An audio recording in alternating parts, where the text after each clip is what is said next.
Right, this is going to be the Best Damn League, sure, but it's the last one for this split because obviously the split has ended. It's going to be a while now. We've got both MSI and DWC before the next split, the summer split. And actually, just look into this. Just like all the regions in the world, I actually think the thing everyone missed in League was it seems like almost every region just changes format, like every single split, basically. But no one paid attention to this. We all just, as usual, look like lazy school kids, just looked at the upcoming week and saw like that split, like, oh, this is what. So like the joke is, the maddest one ever, I actually think is, even on like Summoning Insight where we follow LCK every week, we didn't even realize they didn't have like an LCK final until like 3 weeks ago, something ridiculous. Like, what the fuck? And then everyone knows. So similarly, if you ever look into what's going on in summer, you'll see it's going to be interesting as usual. But for the last episode, the wrap-up one, obviously, I'd love to be like, and here's Guilhoto, he just won the split, and G2's not making it to Worlds. But you know what? I can't do that. I'm not a miracle worker, Guilhoto, but Portugal did win the Nations League, and fuck it, here's the thing, Spain already wins the League of Legends now, mate. There you go. That's like something. That's something, Guilhoto. Yeah, I mean, I'm happy that obviously Portugal won the Nations League. The Nations League. I'm obviously more happy than KOI won, but I have like so many close relationships with everyone involved in KOI that if I don't win, they're obviously my favorite ones to do it. Yes. Obviously, people don't know as well, Guilhoto was coaching in the Superliga not that long ago. And obviously now he works with GIANTX. So here's the thing. We always... Oh, by the way, one last thing I have to just reference this before we even start. Right? I've joked in the past about Peter's setup, his camera. Today, it actually looks like he's either, right, like my dead father in a fucking dream sequence in a movie that I'm remembering, you know, or he's just got butter on the lens or something. It's crazy how, like, scuffed that camera setup is now, isn't it? It looks so... I don't know what it is. That looks a little bit better. It was just you were melting into the background, mate. I couldn't even see what was going on there. Anyway, you're back now, right? What we do though, Guilhoto, is we always have the guest start with the good point. So, what is good at the moment? What's good at the LEC? Yeah. So my good point was that not every time the same team is winning. That a different team is winning. It's obviously a reference to KOI winning the split, but at the same time K Corp winning. The last split. To me, that's an insane thing for the league. The fact that now people don't talk about a two teams league, which was in reality one, because G2 would always be Fnatic. True. Like, it wasn't really two anyway, but now it's a 4-team league. So my hope, obviously, with being the next one in line, being kind of like out of that top 4, but the next one to come in is that in summer a different team from those 4 also wins, hopefully us. But to me, just from viewership, storylines, interest in the league, the fact that KOI was able to win, KC was able to win, the fact that G2 now still makes it to the finals, but now lost 2 of them, that Fnatic is imploding, all these storylines that happened in playoffs, to me just generate a big interest, and it's my good point because it's just super good for the league in my opinion. By the way, from like a player and a coach side, is it also like important that it feels like more than one team can win? Is that like a significant thing? I don't know. Maybe sometimes it's good to chase one team if they're really good ones. Do you think it's important for players to know that like everyone's got a chance, or it depends on who you play and stuff? I think so. In fact, that's obviously, I mean, if people did see the full interview when I did say that G2 would make it to Worlds, that was my whole explanation was about that, right? About like losing a bit the fear or the mythical aspect of it. And I think it's, I mean, obviously my words are nothing compared to KOI and KC winning. Sure. I think it does mean a lot.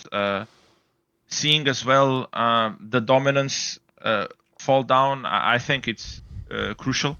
Obviously, it doesn't matter for every team. Fnatic still loses to G2 at every opportunity they have in playoffs, it seems like. But it's just so important to make everyone believe. At the end of the day, KOI, exactly a year ago, if I'm not mistaken, did an 8th place, where they were barely out of playoffs, and 1 year later they won the LEC.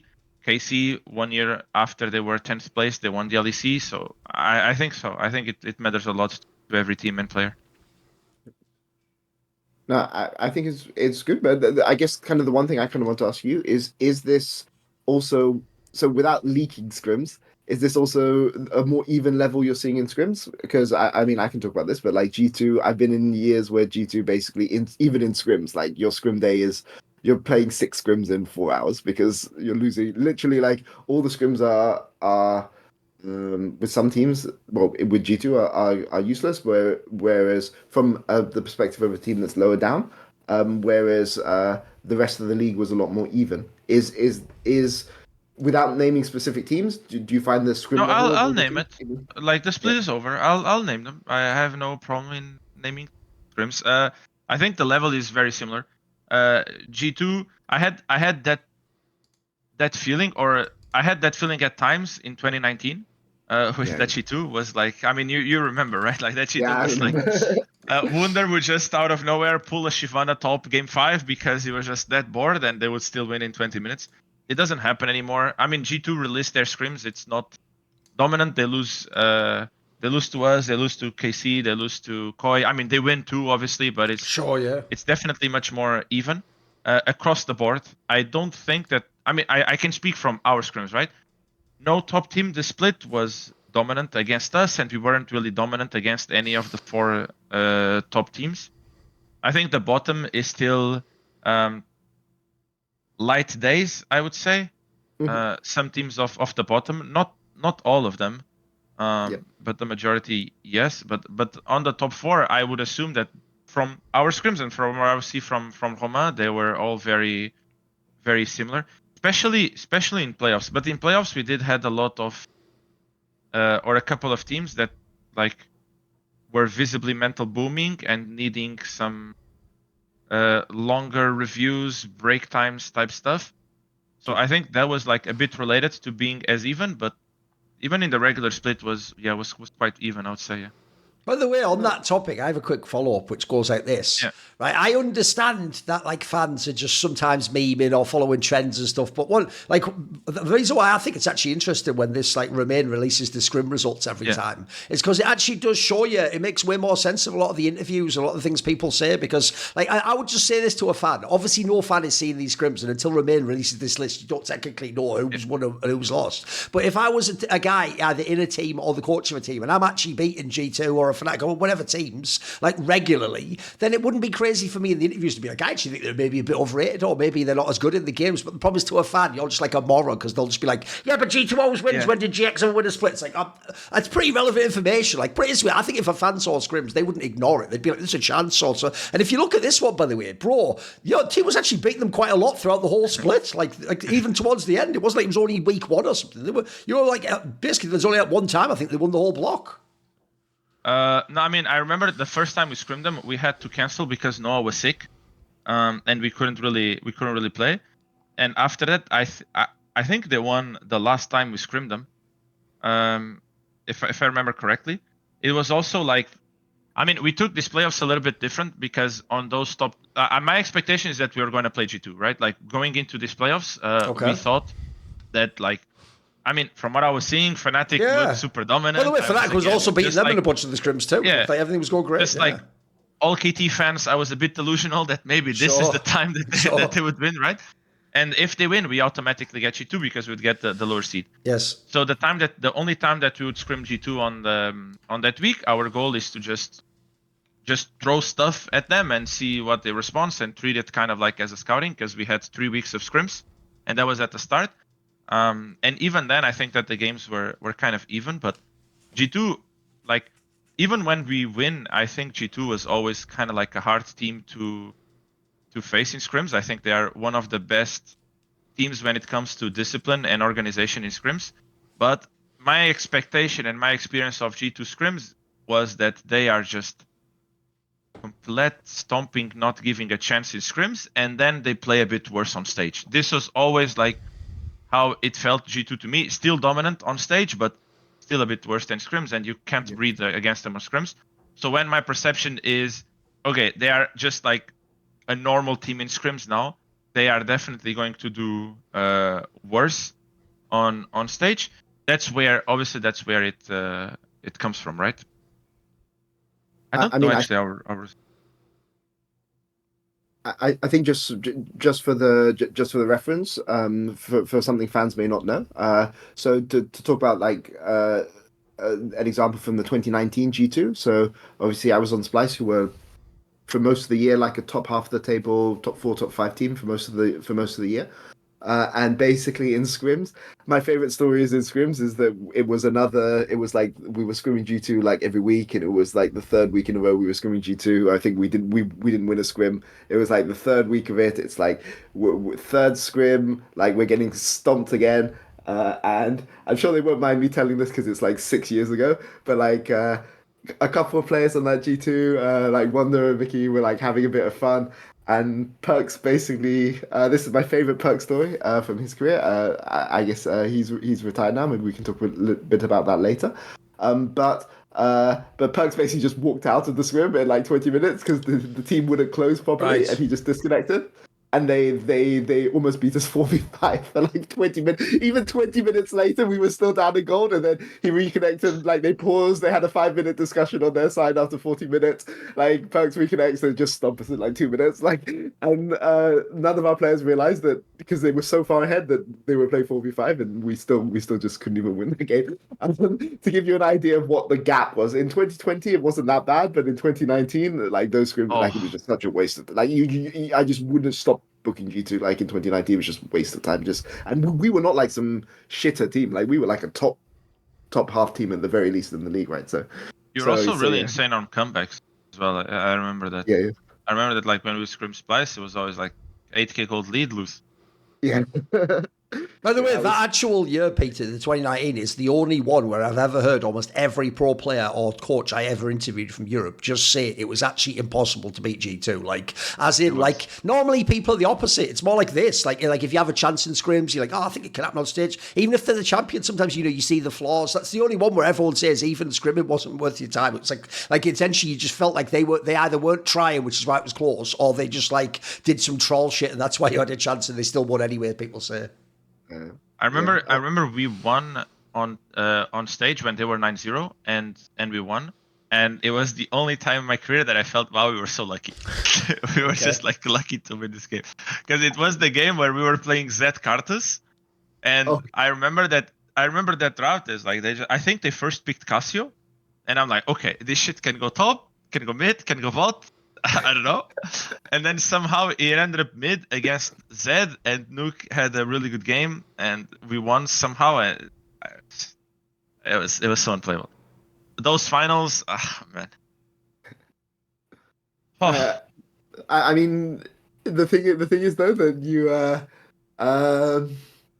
that scrims at the end of the day, like fans never see scrims, right? So a lot of the narratives that they see, you don't fully get it, because sure, stage games are at the end of the day what matters, but your feeling of a team when you come onto stage, like it can really impact kind of your prep for the team. It can impact your mentality around the team, and it works in the positive way. But actually, from the Koi perspective, I know Koi are like really bad in scrims. Like, I mean, this is something that they've talked about themselves. Like, so they were good in the last week. Just going off the Melzed interview, like they were good in the last week, but they were like really bad for most of the season. And like even last year, that core of players, without Jojo, so I don't know how they are with Jojo, but without Jojo, like they were one of the maybe not even a top 6 scrim team, maybe like a 7 or 8 scrim team in the league, in terms of how they were, their level in scrims. And obviously you can learn from having bad scrims, but maybe I think that impacted definitely KC's mentality against Koi for sure, because like it's really obvious. You read between the lines of like the no-win interviews, or like the Melzet interview, or like the Yike interview that everyone likes to meme, oh, none of the other teams are close. I can't remember exactly what he said, right? But that's because they're not winning any scrims at all, right? And obviously they're learning from those scrims, and that's good for them, right? But it really having a league, a more even league, is also relevant. Like it also impacts the practice of the teams in the league, right? Because if you have a really uneven league, the number one team isn't even getting good scrims, right? So it's not good for them. It's not good for you as like a mid-table team. It's not good for the bottom table teams. Like so having a league where there's like 5 teams, let's say, who are all very, very even is really, really good for Europe as a whole. And I think we're seeing that a bit on stage as well, right? Like everyone's lifting each other up. Like I think the region got better this split versus last split, right? I mean, I think so, and I think it can get even better. To be fair, like, but yeah, that's why I brought it as a good point. Sure. It's kind of, I think that KOI winning just kind of puts the stamp on what most people were feeling already. Just like puts kind of the stamp of confirmation. The league is more even now. There's more teams that can win. There's more competition. That's good for the viewer. That's good for the players. That's good for the teams. Good for everyone. Yep. I mean, this split, if I had to say who was like the most likely to challenge the top 4, like I would have said it was GX for sure. In your opinion, are there any other? If you had to pick one of the remaining 5 teams who can also challenge, like, so, we look at a top 6, for instance, who do you think are out of the other 5 teams in the league? Do you think there's any other team that you would expect to step up in summer? With roster, I mean, there's all those teams I think are going to do roster changes. Yeah, that's true. It's really hard to know. I mean, not Heretics, I think, but the bottom 4 will. Heretics, I just think that they were very well oiled, I would say. And I think that, I mean, they were clearly Sheo Flacket dependent. Yeah. But I think they became the closest just because at the start, when you're an oiled team, like, you just have like better chances of beating teams at the start, but you will just scale up worse. If it was at the start, I would definitely say Heretics. If they come with like the same amount of preparation, and I think they were the first team starting to practice and all of that. If they do that, then I think they would be the next ones. If not, then I think Vitality, just because pure quality of their top side. I think that they have the ability or the individual ability to cause upsets to the top. Even though is that your point, by the way, Peter? Yeah, no, that's... Yeah, even though for most of the split, like it has been a common point that people have pointed out, like parity in the league. It's not obvious that someone wins, and G2 isn't necessarily going to win every split. There's been like a common point. I do think at the end of the split, I can take it a different angle though, which is it's actually even better than that though, because you can say like, oh, just G2 not winning makes the league interesting, or just having teams that have like a chance to win. Yeah, but if you think about how this split went, most of this split in the regular season, every other person would have bet that the final would be KC versus Fnatic, and neither team was in the final. It's actually even better than people realise. Like, the joke is, so far, the only teams that haven't been able to win is because Fnatic fail and then G2 just hasn't won the split. Like, MKOI, if anything, I think of the 4, yeah, on paper, it would have been G2 because of the standings, but I also think most people were counting MKOI out and they were more like, they have a chance to win, but they won't win, I actually think the fact that those are the finalists and that MKOI won in actually kind of an impressive fashion over KC and G2 is massive. That shows that, like, it really is, like, true parity at the top of the league. And that's why I asked you about the player side, because actually that's the side fans won't think about. They think about the selfish side of the broadcast and fans, but I think it's mega underrated for the other top players. Like, first of all, the most obvious people this benefits is if you're in the teams that aren't MKOI that are in the top 4, you should all, even people in Fnatic should still think we can still win the next split. That shouldn't even be like the end of the world that you didn't win. Like, that's so rare, because if I think of past years, knowing loads of the players in the LEC, I can tell you, like, it's bad enough if they get wrecked in scrims, but if they always lose the official games in the playoffs, they do get demoralised. Even if they all tell you in interviews, like, all those hype comments, like, we're going to be... Basically, every pro, when you have, like, a dominant team, is like Oscar and in this fucking playoffs, where right before they play, they have all these fucking sick comments, like, I'm going to be his dad or whatever. And then when they lose, like, I'm sorry, I'll try harder next split. And you're like, what the fuck? Where was the guy from last week? What the fuck? But that's how you know it's fake. It's just cope. I actually think if you're all these players, every single player in the top 4 now should actually think you can win summer, even if that's a bit wild if you're Fnatic at this point in time. But whatever, you should still do it. You should still believe. Look to either side of you. Look at the teammates. It should be possible, right? Whereas I can tell people, it doesn't work either way when it's dominance. Either they're really dominant and they just crush you, you think we can't even play the game with them, like the 2019 example we're given. Or sometimes people even underestimate where it's like last year, where it's like, I think the best example ever was when Fnatic did win that upper bracket best of 5. You could tell in the final they didn't even believe they could win. Like, as soon as they were getting rocked, it's like that just disappeared from their memory. And spoiler, BDS just never beat them. BDS used to be, like for real, I almost thought that was the ultimate troll, that like lower bracket one where it was like BDS gets us up 2-0, almost winning game 3, and they still fucking lost and had that look on their faces like, well, what do you expect? Like, that fucking sucks, because I have to at least believe the player, no matter how delusional or how much cope, I have to at least believe he actually thinks it's possible to win. If I don't, then otherwise it's like he's just waiting for the moment where, like, oh, I guess this is where I lose, or no, they're just better than us, or whatever. I do think that ruins the league on some level, because it's one thing if I always say this, it's one thing if the opponent beats you, but if you beat yourself or you give him the assist, then what the fuck is that? It's not in competition at that point in time, is it? And I do think if you look at Europe, it's basically always been one team dominant, whether it was Fnatic in the old days, G2 now, like, you get the odd one come along. The difference is, as we'll talk about in some of the other points, this G2 team, it's not like they're getting beaten in flukes. Like, these are just straight up getting clapped by actual teams in the final. Even if they beat that team in the upper, they're getting beaten legit straight up in a match. Like, even they would have to shake the hand and go, I wasn't locked. That was like, we lost by that much. So I think it's mega for the league, yeah. This is actually one of the best times ever. But the joke is, as you said at the end there, I'm sure everyone who's not from LEC will just do the copy of like, yeah, but that's now just the whole region's worse. Like, no, it's better. If you watch the games, it's fucking way better than last year. We're talking about. It's way better. It's way better. And you can see as well. You can also see how like bitter certain players are, right? Like Vladdy, after they lost, gave his co-stream, and like you could feel he felt annoyed that they lost. Like that's good though. You want that though, right?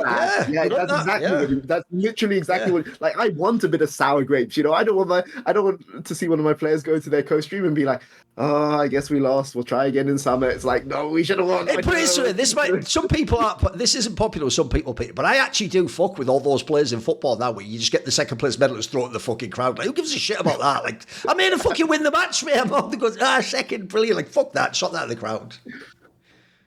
Yeah, I mean, it must be sad for them as well, because I reckon that they, knowing some of the people on that KC team, they probably think they could have beaten G2 as well. Like, they just lost the coin twice, you know? Of course. Oh, by the way, that's also why it's excellent for the health of the league. I'll tell you what, the number one people who should be watching fucking MSI is Carmine Corp, because if you're watching that and thinking, we would beat them, well, they'll fucking get there, you idiot. Like, now you actually have a reason to get even better instead of like, lol, we just win all the team fights at the end. Like, yeah, well, you're going to be watching them all at fucking twitch.tv, bitch. There you go. Enjoy. I think KC winning Winter also had a big influence on KOI winning. Okay. I'm sure of that, because it's because of that you're saying as well, right? You get like so bitter that shit, someone actually broke the top 2 and it was not me. Right. I have to do it as well, right? Or even the belief that is like, then okay, it's actually possible for us to do it. Because when KC beat G2, it wasn't even like, well, they went to game 5 and then there was this draft that was unplayable. Yeah. They just went there 3-0 sent them home, and like it didn't even look competitive in a way. So of course that part of making believe, I think that KC win did have an influence on KOI, the same way that KOI this win will have an influence on our victory in summer. Okay, there we go. Marker. This is the marker. Right, go on then, Peter. What is your good point going to be? You can finish on that if you had something more. Go on. Yeah, no, I just got one more thing, which is the points are complete. Is there a champion? Is there a championship this year? In like, it's just a completely separate tournament, right? Like, there's no championship. Oh, right. Is there some season finals? You mean? I think it's just 3 splits. No, summer goes. Yeah. So, top 3 in summer goes to Worlds. Well, top 4 once we win MSI, right? Yeah, they got rid of the season finals thing, right? Yeah, but I think that's good as well. Like, no championship points, like, is good for everyone else, because it gives you confidence going in, because it's an even starting line. If anything, G2 and KOI are behind on the starting line because they have to go play all these off-season tournaments, you know. And we saw this impact on KC as well this split as well, right? Like, when you come back from your internationals, rest does matter. Obviously, no player's going to tell you they don't want to go to an international tournament, right? Like, obviously they want to be there, but like, there is a limit to how much you cannot go at 100%, like, for the entire year. And like, when you are at an international tournament, I'm telling you, you never drop below like 95% in like any day when you're there. Like, it's just impossible, right? So there's no downtime. And if you work that, if you're at that level for a week or 2 weeks or however long the tournament's going to be, 3 weeks, like, you need a bit of downtime afterwards, and that's obviously going to impact your prep going into the next split for sure. So my good point is, I get to finally do this. It's my Jojopyun glazing point. I haven't been able to do it for most of this year, But what I would say is like Jojo was immense this weekend, right? Like, I mean, I think he's been pretty good. I think he was a bit underrated in winter. Like, I saw people putting him seventh, eighth on tier list. Like, even the broadcast, I'm not going to call out who it was, but they did a mid lane tier list and they put him seventh on the mid lane tier list in winter, which I thought was crazy. But in winter you can at least debate that there was a group of, like, he was clearly not the top tier. He was in the second tier, and how low you wanted to put him on the second tier is up to you, right? But like in this playoffs, he was a massive factor, and especially I'm gonna glaze in the most for the KC game, and this is how you know that Jojo has actually found a new level and he's going to be really, really dangerous for the rest of the year, which is that the Jojo's weakness is he didn't play League growing up. He's a Fortnite player, right? So he's adapted to League, and sure, he's been playing pro now for what, 5 years or 4? You should know, for fuck's sake. It's true, I should know. How embarrassing is that? Oh my god, this is. It's about 5 years, isn't it? This is how you can tell I'm going to see now. Like yeah, okay. Let's just say 5 years. Okay, so he's been. There are things which, if you play casually from a young age, you just know that he just doesn't know, right? Like, there are champions which he's still learning what they do. It's very funny because in his post-game interview against KC, he's saying, "Oh, I didn't know what to build on Smolder, so I just asked Nowin, and I just did what he told me to do." And this is a game 4 in a playoff semifinals where you're deciding if you're going to MSI. But I also appreciate of all the people Merwin's the fucking guide to what like the normal shit to do with champions is. Like, well, fair enough, mate. Okay, well, go for it, I guess. Merwin's probably experimented with like 6 different Smolder builds. I'm sure he's probably built tank Smolder or something, knowing how Merwin likes to cook. But basically, the big thing was you could almost see a remake of what happened in Winter Split coming, right? Which is KC lose to a team in upper bracket, this case Koi, but last case G2, because they didn't properly prep. Like, it's not their prep is bad, but like their prep was off because things adapted in best of 5, and you know that they're really, really prepped and they have a really good answer for what they're going to do in the lower bracket. And I think we talked about this on the show last week, which is what happens if KC does what G2 did against Koi, which is bleed Jojo's champion pool, right? And it's not that Jojo can't play these champions. It's like if you put him on Victor versus if you put him on Ari, I think he's like unbeaten on Ari. He's like 8-0 or 9-0 or something on Ari. The difference is going to be really, really big, right? So what you want to do is the theory, or at least this is what G2 did, is take out his champion pool, sacrifice a little bit in draft earlier on in the series, and then bleed his champion pool out. So he's either going to be ineffective later on in the series, or he's going to be off his comfort, and then they can't win through mid, and then you can just leave him in mid and then go to bot. And what he did in the series is he first time 3 champions on stage. In the last 3 games of the series, he first time Kassadin, he first time Smolder, and he first time Cassio, all to different level. I didn't think his Smolder game was that good, but like he played these for the first time on stage, and they haven't scrimmed with Cassiopeia. They've played. I think the funniest thing was they played 1 scrim on Kassadin, FF for 15 minutes against G2, and then they picked it twice in the lower bracket and upper bracket finals, having just got stomped in a single game on this champion. Which, I mean, to me, that shows a lot of balls, right? And it also completely throws the other team's prep off, right? Because their prep coming in thinking that you're going to that this is a weak link of the team that they can target, and he's still playing fine on his lower tier champions, and he's willing to pick stuff that he hasn't played for 2 or 3 years on stage, which you would just never see in past years. And my final point on this is a lot of sentiment on Twitter and places like this are saying, "Oh, Jojo's the worst player on Koi," and to me, this is a crazy take to take. Firstly, because it's really hard to compare across positions, but also because the role that he needs to play on Koi is very, very different to what he's needed to play on Cloud9 or EG, which is that Koi are really, really good when bot lane gets ahead, right? But last year, with Frescowi, you could just leave Frescowi there on mid. You didn't have to come mid at all. He would just sit there. If he ever got a lead, he would transfer his lead and he would go to Super and Alvaro, and they would need to play the game. They would play the game through bot, and when they were at their best, it was when Super had a lead and Super was shot calling the game. Now, the reason why Koi is scary now, and they weren't scary last year, is firstly, Merwin got better, maybe not into Canna, but like versus the rest of the league. He's more capable of shot calling from the lead. But also now, Koi have two options. They can play through bot, but also they can just put Alvaro and Elyoya and just camp mid, and they can actually play the game through mid, which makes the team it gives them a lot more strategic depth. And I think that Koi wouldn't have won if they had Nuke as their mid laner, right? Is all I'm going to say. And that's no shade at Nuke. I'm not saying like Nuke is bad or anything. I'm just saying that the reason why Super and Alvaro are able to get so much freedom and so much are so consistently able to get into games is because you cannot ignore mid anymore. And even if you play through mid, you can't get those massive advantages that you could in the past. And I think that this is why kind of Koi have really been able to step up this year versus where they were last year. Okay, so Jojo did lose the first game against KC on Ari. He played Ari and they lost. But I agree with you. But to me, I think that Jojo overall, if you look at statistically, and I know you are always going to be like a little bit biased towards Jojo, and that's normal. I think that like statistically he did very poorly these playoffs, but his performance is reflected on Elyoya.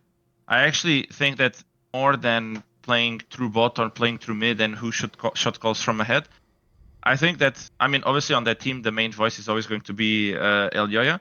And one thing that I think Jojo is probably the best in the league at doing is force push on matchups that maybe are not supposed to. I think he's very, very good at understanding at what timings and what trade patterns he needs to do in order to just force push. And if he has to take a base at level 3, he's very comfortable on doing it. And I think that was the biggest thing, is that Koi found a way to use that without having to have Elyoya necessarily waste time on covering him from potentially gank, so that he could punish enemy mid. So I didn't see Jojo necessarily trying to, for example, a lot of times when I would see from like the old days, right, Larson and Inspired, right, when I would see Larson trying to force push on mage versus mage and he would just try to harass under tower. I think that this is not the way that Koi is doing it, and I think it's probably the best way of doing is that Jojo is getting pushed, but he's allowing enemy mid to farm, and just making sure that Elyoya can gain some type of advantages. They felt also more comfortable on Elyoya doing a lot of cheeses on level 2, and I do think that a lot of it is correlated with the individual performance of Jojo. And yeah, I think that another really good thing that Koi managed to use, which is, Melsa talked a lot of times about it, which is the Jojo ability to side lane compared to Frescoe, was that when he's playing the scaling side of champions, like when he played especially Kassadin, even if he was behind in lane, he wasn't on the first time of Kassadin, but he was on the second one. They found a really smart way of basically having Jojo playing as the top laner role and always on the side opposite to the objective against the mismatching lanes and against the enemy top laner, which is much, much harder to punish a scaling champion when behind, and having Mirwin play on the side of the objective. And that just gave so much time for Jojo to scale up on these champions. And to me, this is only possible because Jojo has a very good natural feeling of side laning, when he can get dove, what lanes he can catch under tower, how to basically gain vision for himself when support and jungle are not playing around him. And with Frescoe, this was definitely not possible, and it's one of the main things that I think Jojo gave to the team that was very visible in finals. No, I'm more on the Guilhoto side here, Pete. I will say, first of all, this is how you actually know that even though now it all's aged badly because of the playoffs, like all those all-pro ratings are based on the regular split, guys. It's not supposed to be based on anything we see in the fucking playoffs, right? So what people ignore is, in the regular split, Humanoid was way better than fucking Jojopyun. Have you all got eyes? What are you talking about? I understand, he feels, but that was for the regular split. And here's how you know the actual real sign that Jojopyun wasn't the fucking super elite mid laner is Peter already did this on this show. He had the week where he was like, this week I can actually say Jojo is good. And like, he would have been saying that every week if it was true. So that gives it away already there, boys. That's all you need to know. That's the canary in the coal mine. Even he knows it wasn't the case. But I'll give him credit. I do think actually he held up way better in the playoffs. I'm more on the Guilhoto side though. I actually think I will frame it this way. I'll still frame it as a positive, but I'll frame it this way. Is in the past, if you told me like 4 weeks into the split, that because I thought Jojo mainly donked on the like lower table teams, quite frankly, in the regular split. If you'd have told me MKOI wins the split, I would actually do something like, right,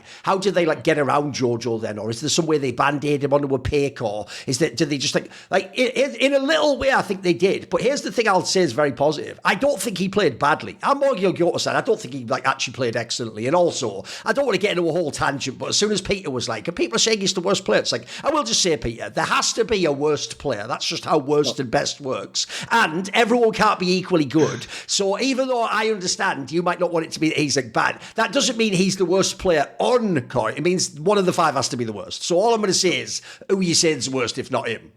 You know. But I will say that one of the big things is that Vladdy and Caps both had pretty poor performances. Yeah, that's true. In the playoffs, in like the 1v1 Sure. matchup, right?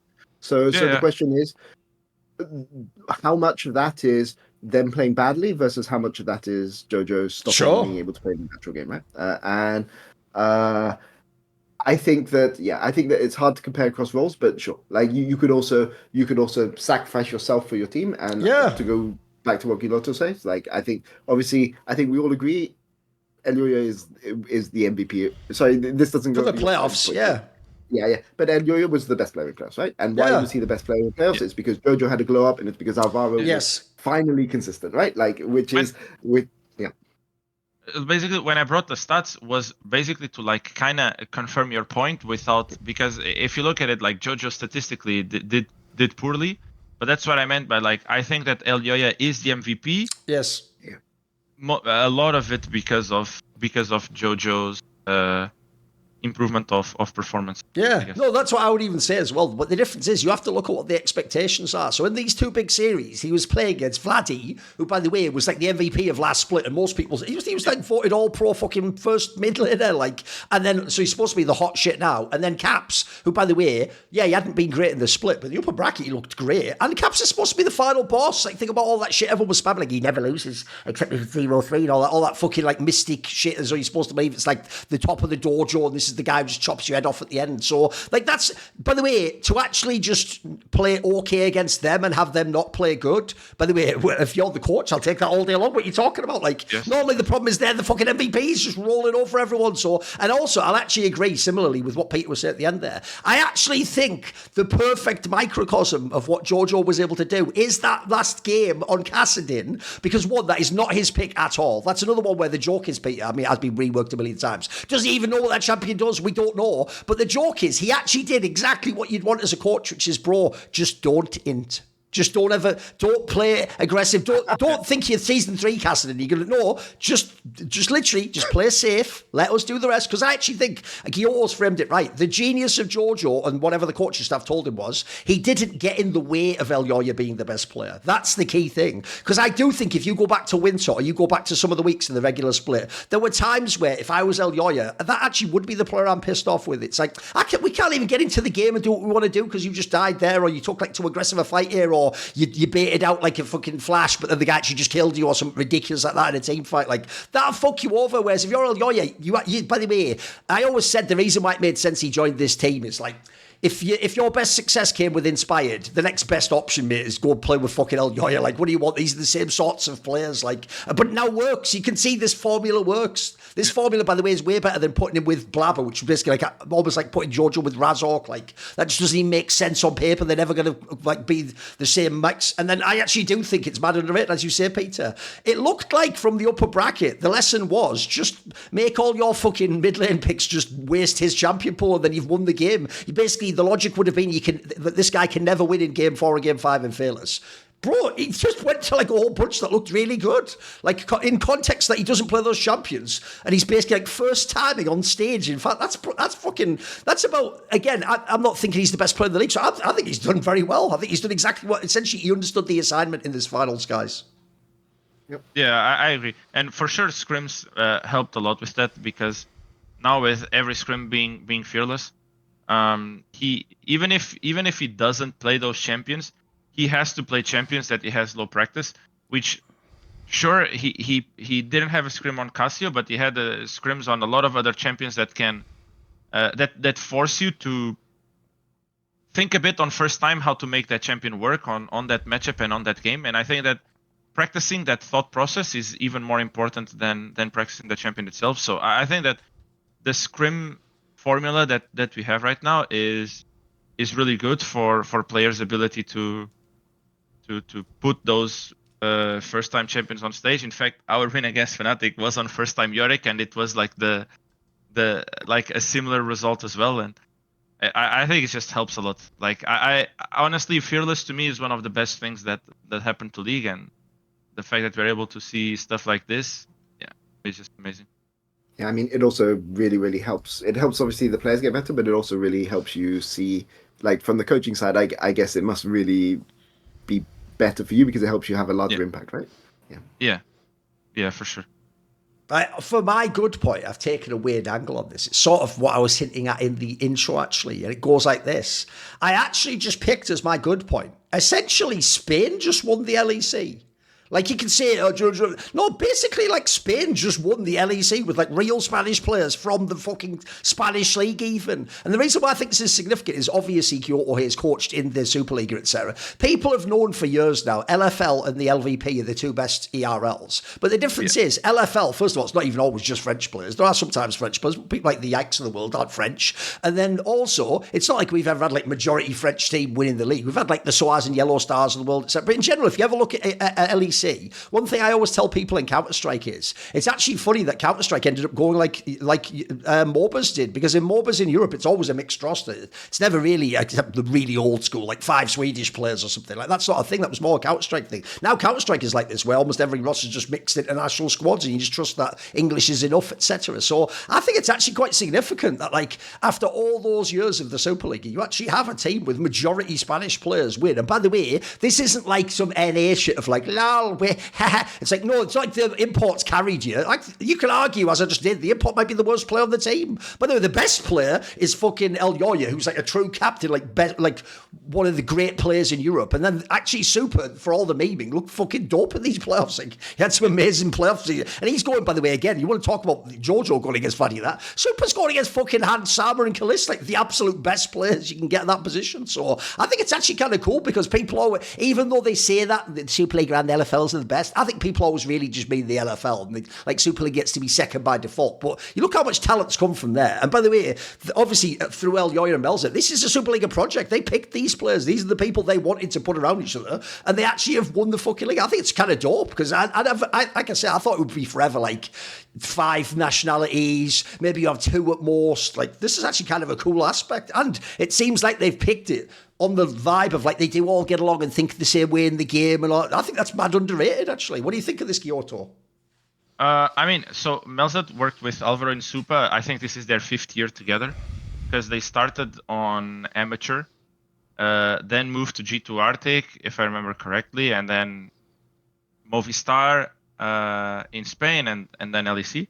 And I completely agree with you, but not on the basis of language. I think that the main thing is just personality, but not by individuals, but by country. The way that people are in Portugal, Spain, I guess Italy, in a way, this like southern Mediterranean countries. I think the way that we live sports is very different from Nordic countries and then Germany and stuff. Not in a good or bad way. It's just different.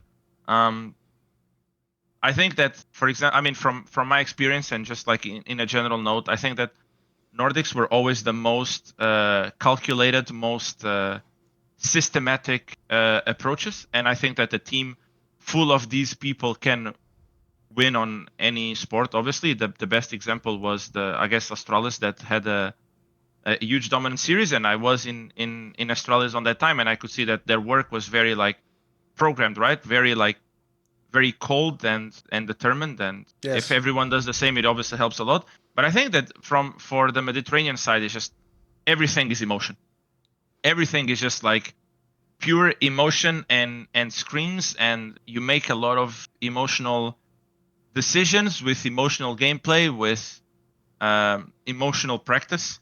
And I think that when everyone is like that, this is also great. The same way that the other one is. Like I think that, and this is what I mean by the personality, just the way that they live the game, and that the way that they live practice is just nothing is really work. I feel like for that team, okay. everything is like fun, and when you're able to enjoy that way, I think if everyone on the team has that same way of seeing things, or that same personality, I think it just works really well. It doesn't mean that they don't work hard, right? Like, this is not about working hard or not. It's just the way people live things are just different, and a lot of the confusions that sometimes teams have, more than the language barrier, is the way that people see the sport and see practice and live it.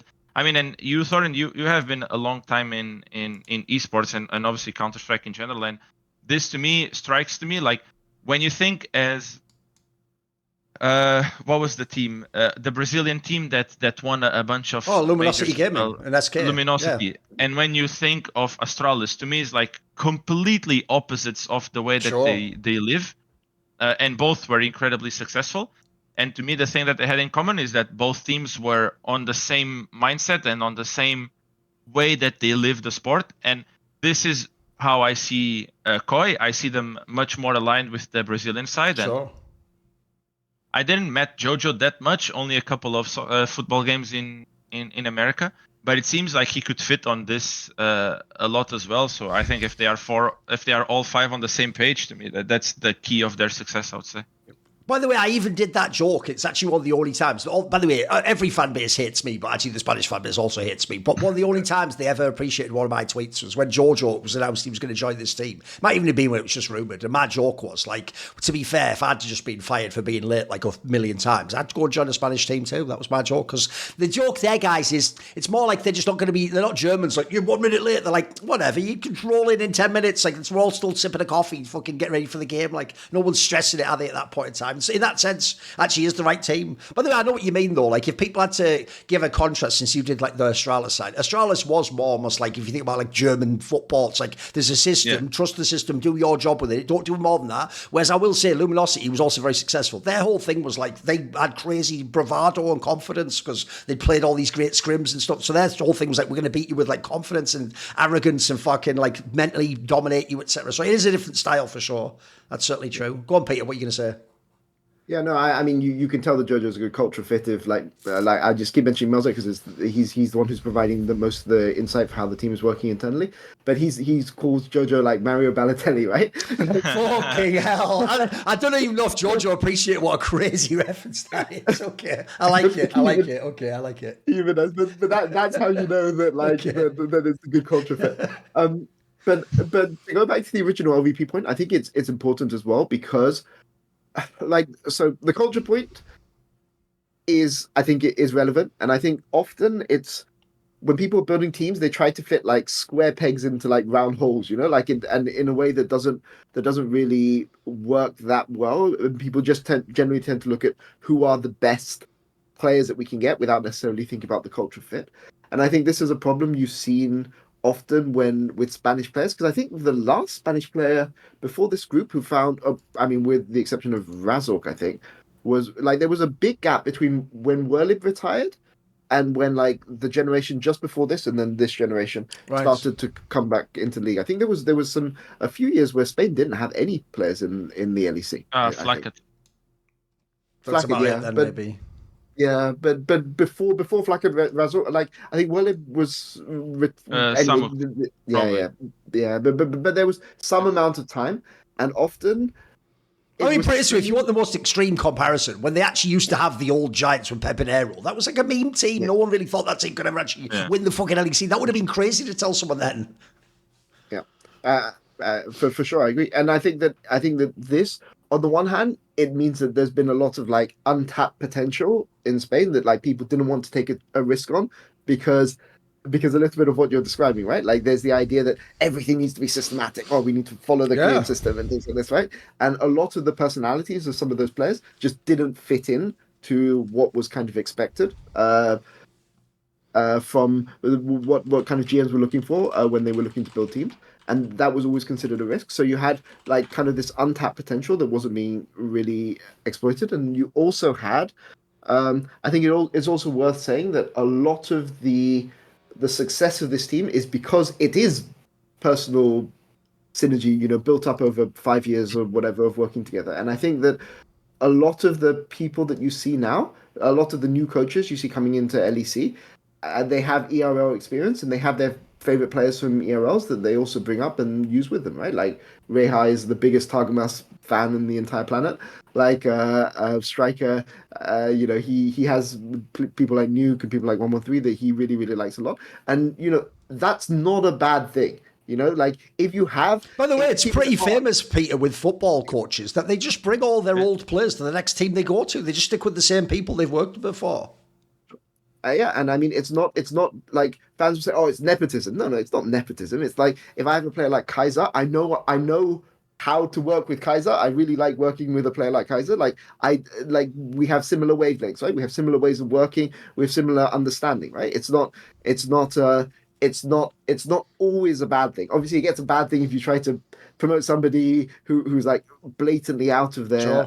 their depth. But I will never blame a coach for like bringing up players that they've had success with in the past, because even though fans may think, oh, this player was really, really bad on this team, why would you want to bring him into your team? It's a case of, I know that I can get the most out of this player. I know how to work with this guy, and that synergy is worth a lot. It's worth a lot more than people on the outside tend to give it credit for. And I think that's what we're seeing on Koi, right? I think, yeah.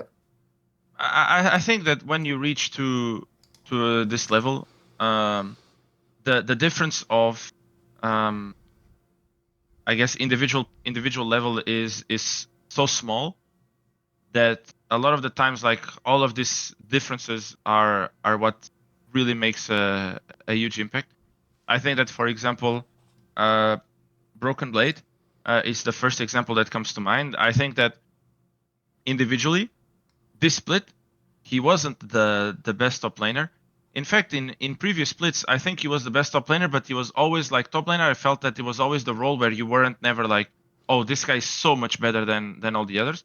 But to me, Broken Blade was always one of the most vocal top laners and one of the most best like team atmosphere top laners, and he has all of these qualities that to me just contribute a lot to a winning team and a winning culture. Because yeah, I mean at this point I think that like the individual level is just not that big of a gap that like all of these small things will obviously make a big impact. And I mean positive and negative obviously. By the way, I'll throw one more thing in as well, which is in a mad way, especially now that they've actually won the league, Melzet has absolutely played this split to perfection. This is one of the greatest coaching gigs ever. Here's why.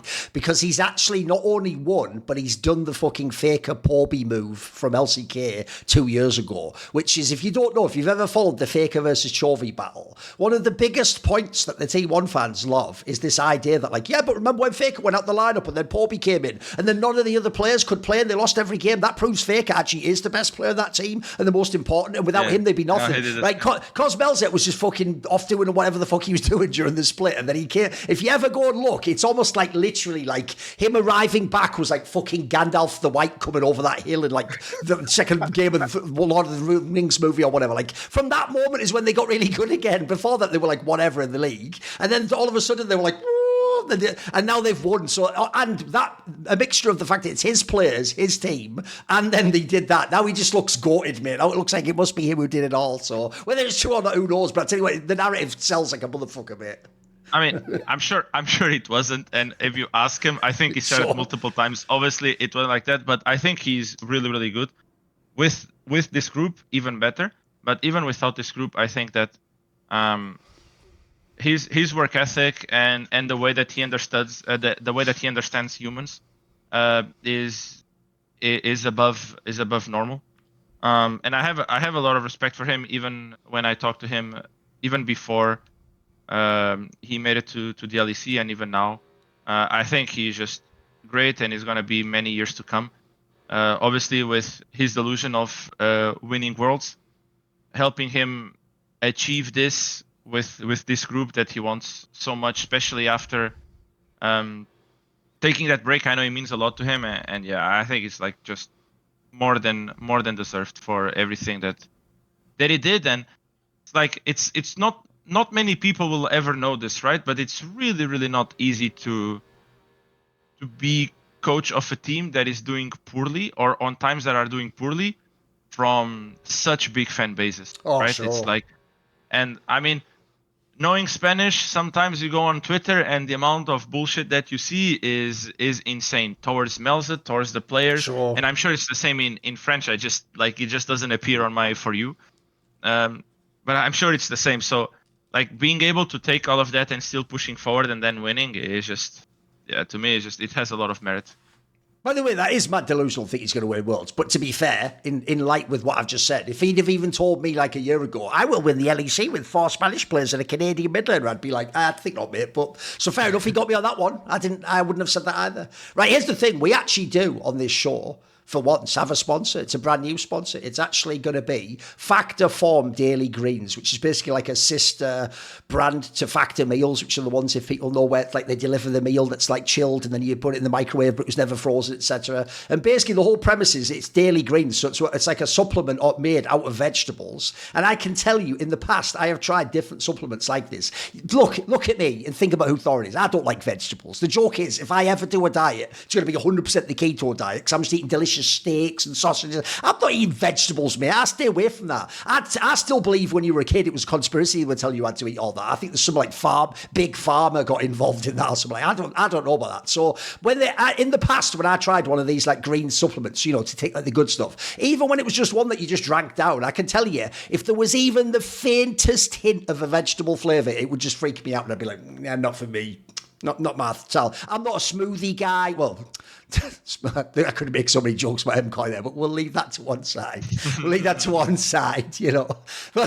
a smoothie guy either. But I can tell you, actually, this type is way better, because they actually designed this type for people like me. It's for people who don't want to taste vegetables at all, but get the benefit of having vegetables. And by the way, I will say one thing, which is actually, I do get that eating vegetables and drinking them does give you like a feeling that's nice afterwards. You do feel like it's good for you. So I will say, if you go and check this out, they've made it like citrusy flavour. They made the flavour very clean and smooth. It doesn't just taste like someone blended up a bunch of vegetables, so it's excellent in that sense. Also, obviously, the benefit is you can get nutrients from vegetables. This has, in theory, 100% of your daily nutrients, so it can fill in all the gaps elsewhere in your diet. Maybe you're somebody who's not an expert about what all the macros are and all that jazz. And also, it is literally made from real vegetables. It has a whole serving of kale and spinach. Again, things I would never eat in a million years. Mate, even watching a Popeye cartoon couldn't convince me to eat some spinach. I remember eating some in real life and going, that's why cartoons are different. And then I stopped. This way, I can actually eat some spinach in my diet. Also, it has like prebiotics, probiotics, adaptogens, so all the stuff basically that like helps with your gut health and all the biome and all that jazz. In theory, it reduces bloating.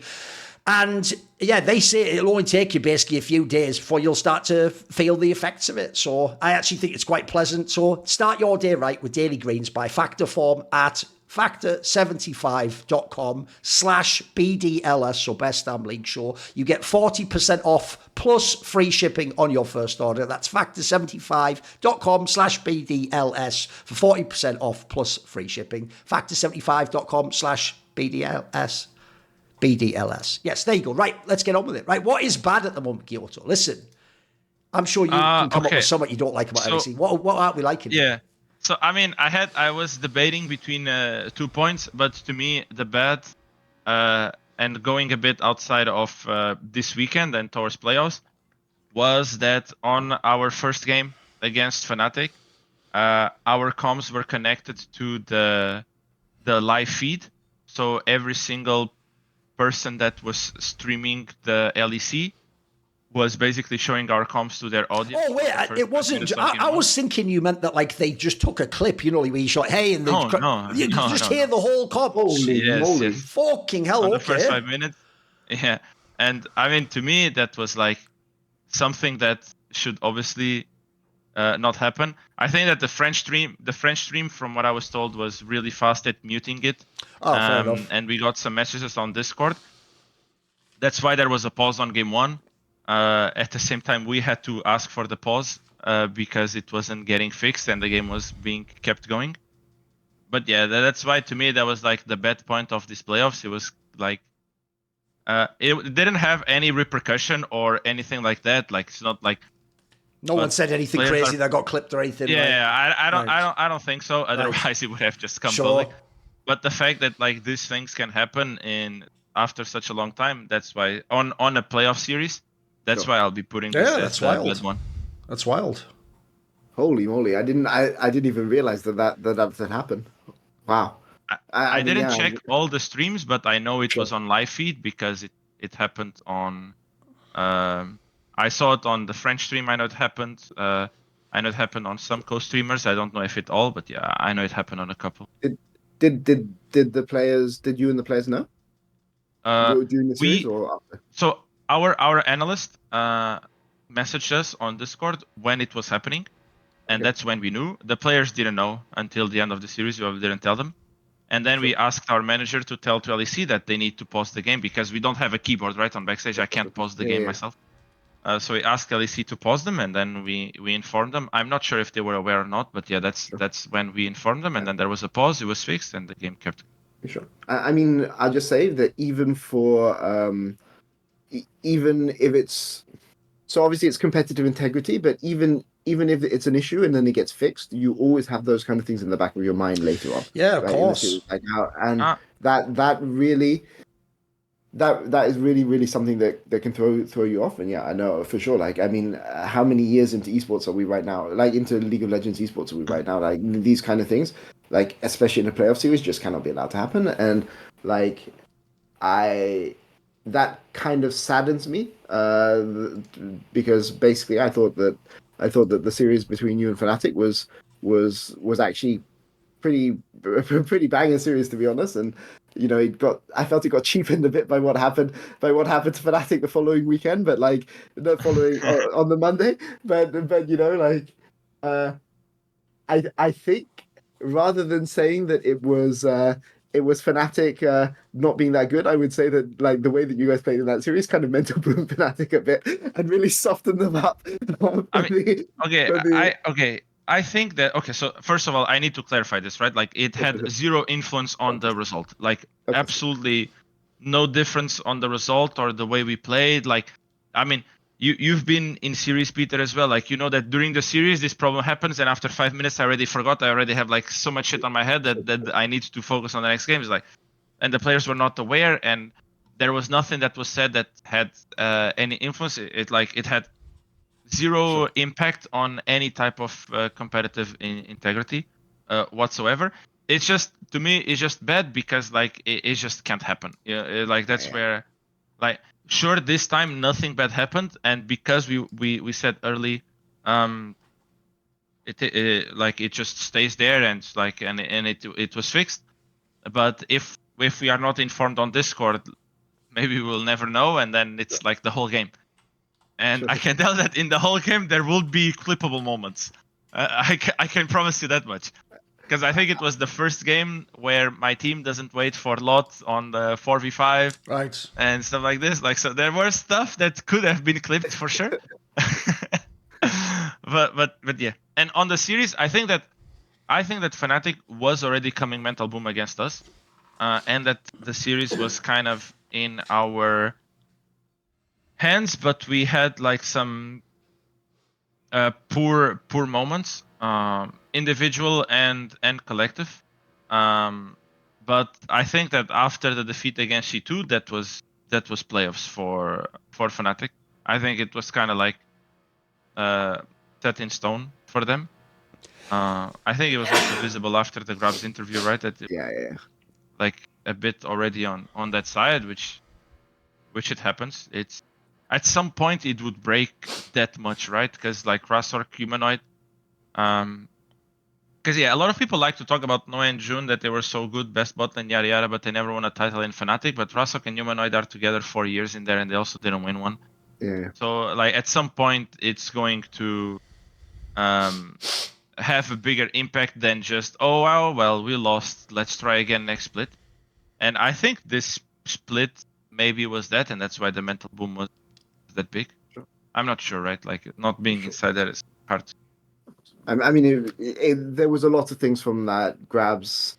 Was it like a Grabs into? I guess it was Grabs open forum, right? Like he answered Conference, all Yeah. press the, conference, like fan conference or something, wasn't it? I can't yeah, remember what it's fan called. conference. Something like that. Like it's very, very rare you will see a coach give something like this, right? Because there's a lot of people drawing very, aggressive Of course. conclusions. Well, they're looking from for anything to blame. You're just giving them ammunition, aren't you? Yeah. But I mean, obviously, like Grabs is a smart guy, right? Like Yes. Grabs is not going to do something like this unless he feels it's like literally his last choice. It's not like the first weapon you go to in your arsenal, right? So it's interesting. I think that I think you're not giving yourself enough credit. I will say, Guilhoto. I think that they definitely played better. They definitely were better into you than they were into KC, and I don't think it's that. It's because I don't think it's because KC put up more resistance, right? Like I think you guys actually put up a lot of resistance, and there were a few like team fight synergy issues, a couple of flanking issues, a couple of I don't want to go into too much detail on something which obviously must suck to still think about, but like I mean I think that basically GX showed a lot of improvement over the course of the split, and it. If you said to me that you guys are playing Fnatic 10 times, maybe at the start of the split, I wouldn't give you guys much of a chance. But I think that, run it back again. And I think that you guys can get like 30% of those series, right? Like from what I saw there. And I think that will hopefully improve in summer. And that's a promising thing to see. I mean, that's the goal for us. It was hard to start, like, because Isma, like when we lost Closer and got Isma, he was still playing ERL, so we had like 1 week of practice, and trying to fix issues while you are losing on stage is incredibly hard. So we had to kind of like drop aspirations of playoffs to actually make playoffs, and that's, I guess, part of our improvement is just that we were only thinking of summer after the SK loss, I guess, and that helped us. I mean, it also like helped me grow a lot as a coach, because it made me see that how important off season is, to the point where you can actually only grow as a team when you're focusing on growing instead of focusing on putting band-aids on and trying to fix like faster solutions. And that's kind of what we did, and it was enough. It could have much well just like we could have lost against G2 and that was it, but it was enough. And that's my message as well for the players. It was enough to reach there, but it wasn't enough to beat Fnatic, so we have to keep on a similar track. I guess kind of, sorry, just one side tangent I just want to go on this is like, obviously Isma is a guy that has a reasonable amount of hate from the community, right? And we've been talking a little bit about hate in the Melzet example, in the Jojo discussion point. How do you go around helping somebody like this interact, right? Because it's very easy to say, "Oh, just shut off social media," right? But that's, in esports, you don't get to do that, right? Like it kind of sucks, right? Like there's the expectation that you do interact. So how do you help a player like this? Yeah. So I mean, I think a lot of the credit also goes to Mew, our sports psychologist, that helped him a lot. But obviously, the majority is from Isma, and it was just helping him understand, like, kind of that the spiral of negativity can't really go deeper than that, right? Like he came from an SK that he won 1 game on stage, and then he comes to GIANTX, which we were like not good, but a decent team in winter, and now we are losing every game. So obviously it's like insta goes for himself, right? It doesn't even need to be public, like himself thinking that he's basically the issue. And at some point our conversations just changed to like, I mean, you can't really go lower than this, right? Like you're like literally at sure, you lose every single game on stage. Like, what can go worse? Lose again. It's like, so at some point, he started to care a bit less of the result.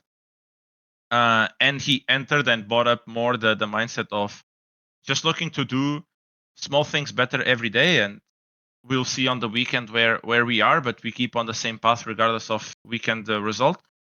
And against KC, I think we gave a better face, and that helped him even if we lost.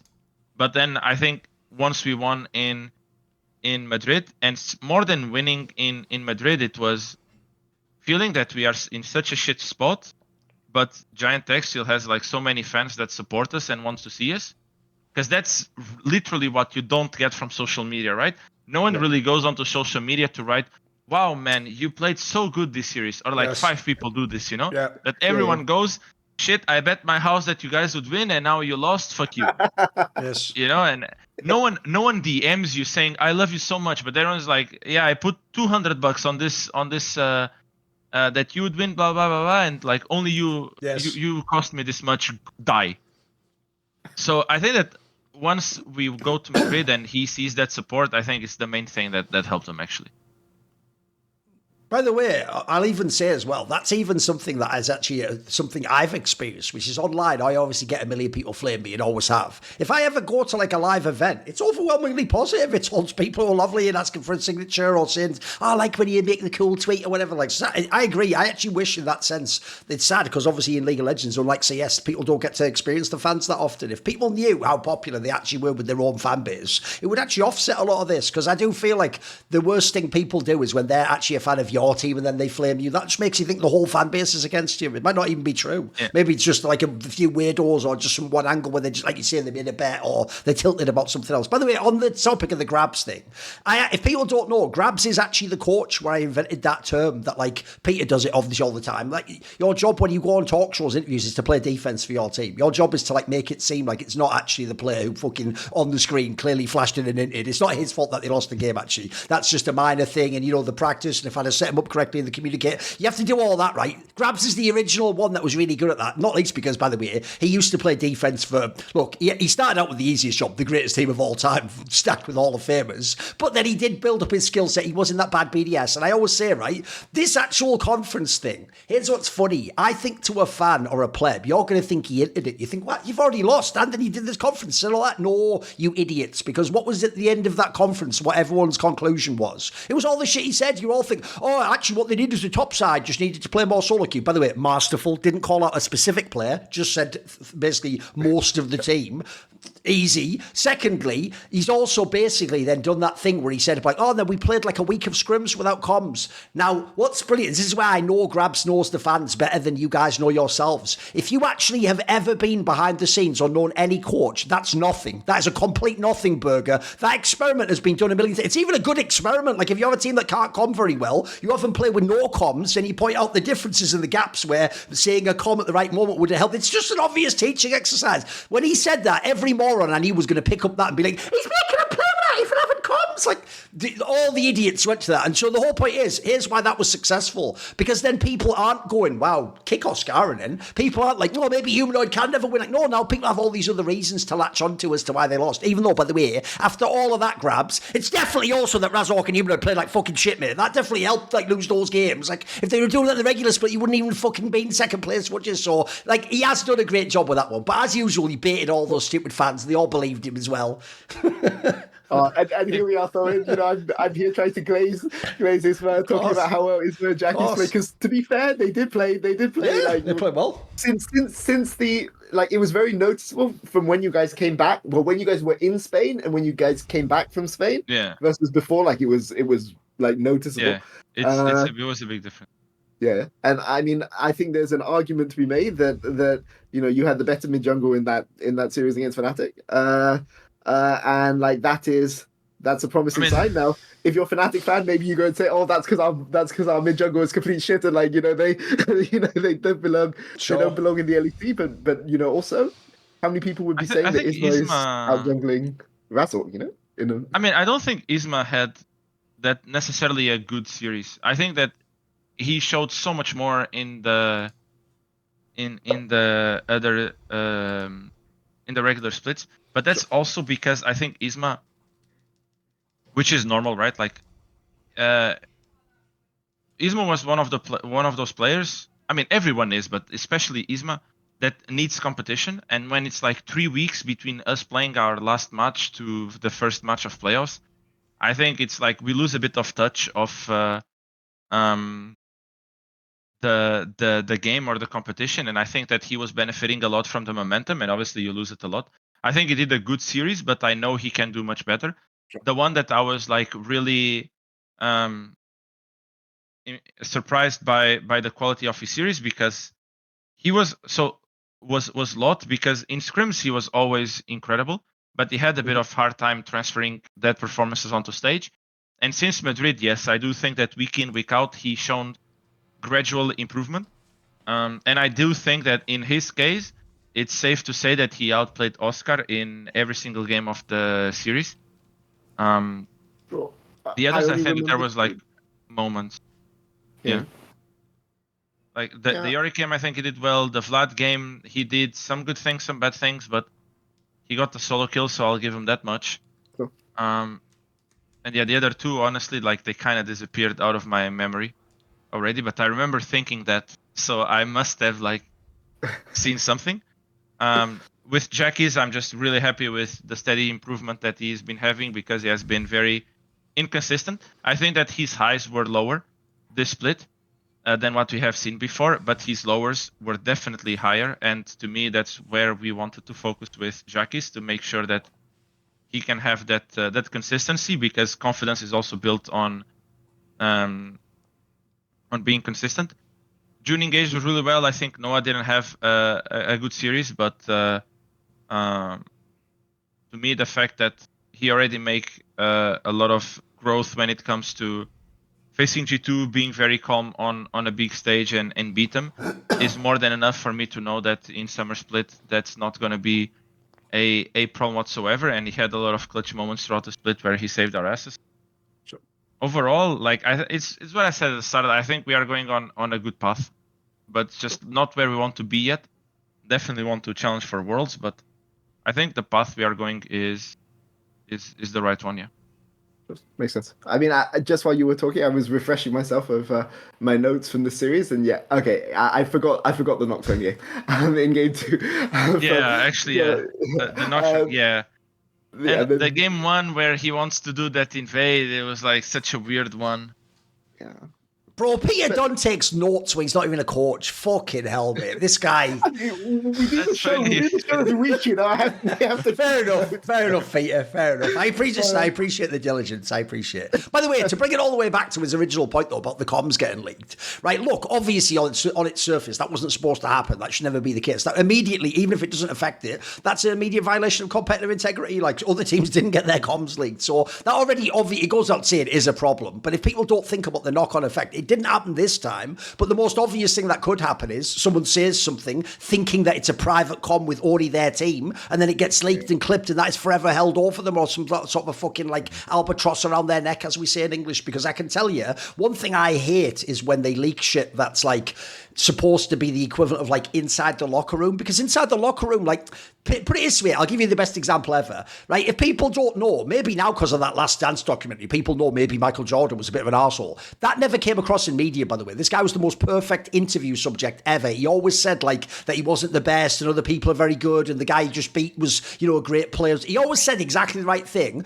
But I'll tell you what, if you'd have ever leaked like him in practice telling some like teammate of his own teammate, like, you're a bitch and I'll fucking wreck you, like, that would have changed the perception of him completely. There's so many things you might say to hype a teammate up. Like, you might even say some trash talk like, nah, that fucking guy's a fucking bomb, the other jungler or something. If that gets out on Reddit, like, that's for your teammate only. That's not for everyone to hear and then be held like as if Guilhoto's making like an interview statement where he wants you to take that as debate and to like motivate. But like, in that scenario, it's so dangerous. And then also, I'll even throw it out there, it could quite literally also like impact the series. Because as we're saying, right, in this scenario, it didn't happen. But imagine, for example, in like the beginning of the game 1 when it gets leaked, imagine if in the comms you're like, oh, should we do that invade we're going to do on like their thing? Now we'll do that like later in the series. Bro, someone could just go and tell the other team, before the game happens. Like, that can't be allowed to happen. You got to get rid of that. I'll even throw out there as well, like the scouting angle is real. Like, people would go and message someone or Discord message them or DM, hey, they just said this in the game once. So I hate that idea. I'm already nervous enough, even though I understand you sort of need it for the broadcast because we're in an industry where we don't make money from the tickets and the sales. We get it off the hype of people watching.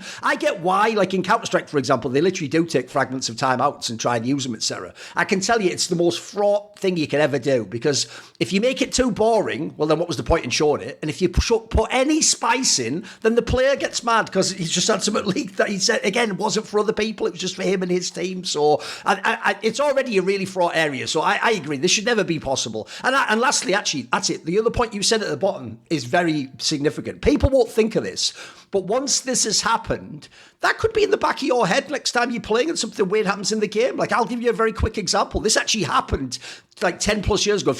I'll give you the obvious joke. If everyone remembers the famous Katowice event I almost worked at, I always phrase it that way because I did go there. I just never got to work the event because I told all the Poles their country's shit and they're all fucking racist or whatever. Which, by the way, I've never complained ever. Once I realised that they all were bad at that, I was like, yeah, fair enough. You can tell me to get the fuck out. Like, that's a totally reasonable state. I just told you your country's all shit. When I went to that event, that was the same event, if people don't know that, in StarCraft 2, Nanawa, the Swedish Protoss player, famously just quit the game in the first match he played. Because what happened is they had all the matches in StarCraft were on stage, and when he was on stage with his headset, I was a mate of his, when he was on stage, he could hear like a tiny sound leak of the crowd, right? Like, you could hear the vibration, you could hear, and so unfortunately, no joke, in game one, his Korean opponent did like a crazy, like, random scout of him doing like a proxy. If you don't know, basically he was doing an all-in strategy. It was the equivalent of an invade, guys, and essentially his opponent like perfectly like did the right thing, and because he'd heard that sound leak, he just quit the game because his logic was like, oh, he heard me, like, you guys must have cheered when I like moved there, and then he heard me, so like the game's rigged. And even though, by the way, that might not even have been the case,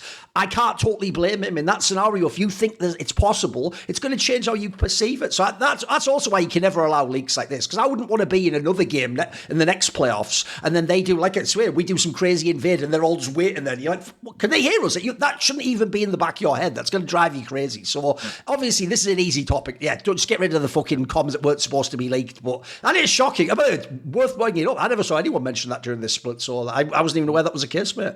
Good point. Or bad point in this case.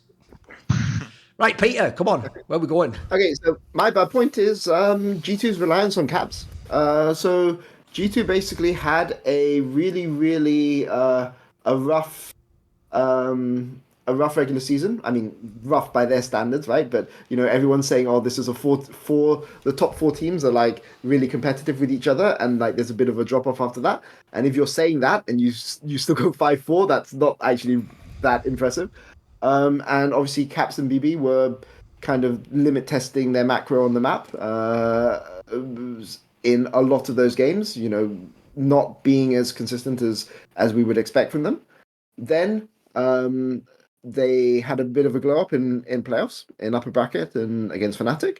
And people were like, oh, Caps is back. And I thought Caps was back. But frankly, in this series, we talked about the Jojo Kassadin performance, but there's one point in the game where Jojo fucks up on Kassadin, where he gets picked in a really, really awkward position where Caps allows himself to get flanked by Merwin, like killed by Merwin, and like with flash up, and they what should have been a pick on Jojo, maybe into an Atakan threat or an Atakan fight, turns into basically a lost game because Cap's making an uncharacteristic mistake in like one of the most important, like one of the most important single games that he plays this entire year. And to me, okay, it's Caps. Sometimes Caps has a bad day. He's having more bad days than he has in the past. But to me, the sad thing is from this G2 is who do they play through if Caps has a bad day? Like this is in the past, G2 they didn't need Caps to be playing at 100%. Caps could be the guy who like coin flips everything, and then you have somebody else being really, really stable in the team who's gonna carry the game. And then, you know, if Caps, you know, rolls, you know, 20 on his D20, like he just smurfs the other game, the rest of the game. But if he's having bad games and they look this bad, that really, really scares me for G2 in the future. And in the Koi series, I didn't expect Jojo to be better than Caps in the series. I think he was. But I think it's also because Caps had a rough series, and G2 just didn't have anything. And to me, that's really, really concerning. So we'll see what happens going international. But yeah, I was really, really disappointed with the lack of other people stepping up in that series when Caps was having a bad day. What do you think? I can see that. I can see that. I mean, it's like I think that a team with Caps will always get used to rely on Caps because he always shows to be reliable. But more than I just don't know if it's like Caps has a bad day or if it's like when G2 has a bad day, everyone has a bad day. Because I don't feel like when G2 loses that someone is like trying really hard to win. Okay. No, that sounded well. Not sounded bad. Not like it's not like someone is 10-0 and then his whole team is making it hard for him to win. Right. That's what I mean. Right. Sure. I think that when G2 loses, it's like everyone is doing a little bit under the expectations. So I don't know if that's like a Caps, like a being reliant on Caps issue or just inconsistency across the board on G2, that this split they are just more inconsistent. But yeah, I think that the G2 that like would found magic is a bit gone. And I don't know if it was coming from Yark or Mickey, or if it's the other three members that are just like losing the magic a bit, or maybe their synergy is just a little bit worse. It can be so many things. But at the same time that I said that they wouldn't make it to Worlds, I also say that I think they have a very competent staff that's shown a lot of times ability to solve this. So I'm sure that they are more aware than any of us about their issues. And I think that losing to splits was traumatic in a way for them, and they will be looking at very, very deeply at what things they can do to not risking me being right. Right? Because like not making it worse for G2 to me is like it's something that cannot happen in that org. So I think they will double down their efforts to make sure that like it's fixed. I mean, I will say, Guilhoto, I feel that watching Fnatic in this playoffs, I think that if G2 don't make it to Worlds, it's going to have to be you guys who are knocking them out. That's what I'm going to say. Yeah, I hope so. That would actually be hilarious, man. Like there would be, that would be some time that I would spend on my bookmarks. By the way, on this topic, though, I actually think also it's somewhat fitting the way the finals went because, yeah, in the upper bracket, Caps had like the Renaissance, which allowed all the classic narratives to just wide up. Oh, you always win if you have Caps. Oh, your Caps never loses. Oh, he's the goated one, the chosen one.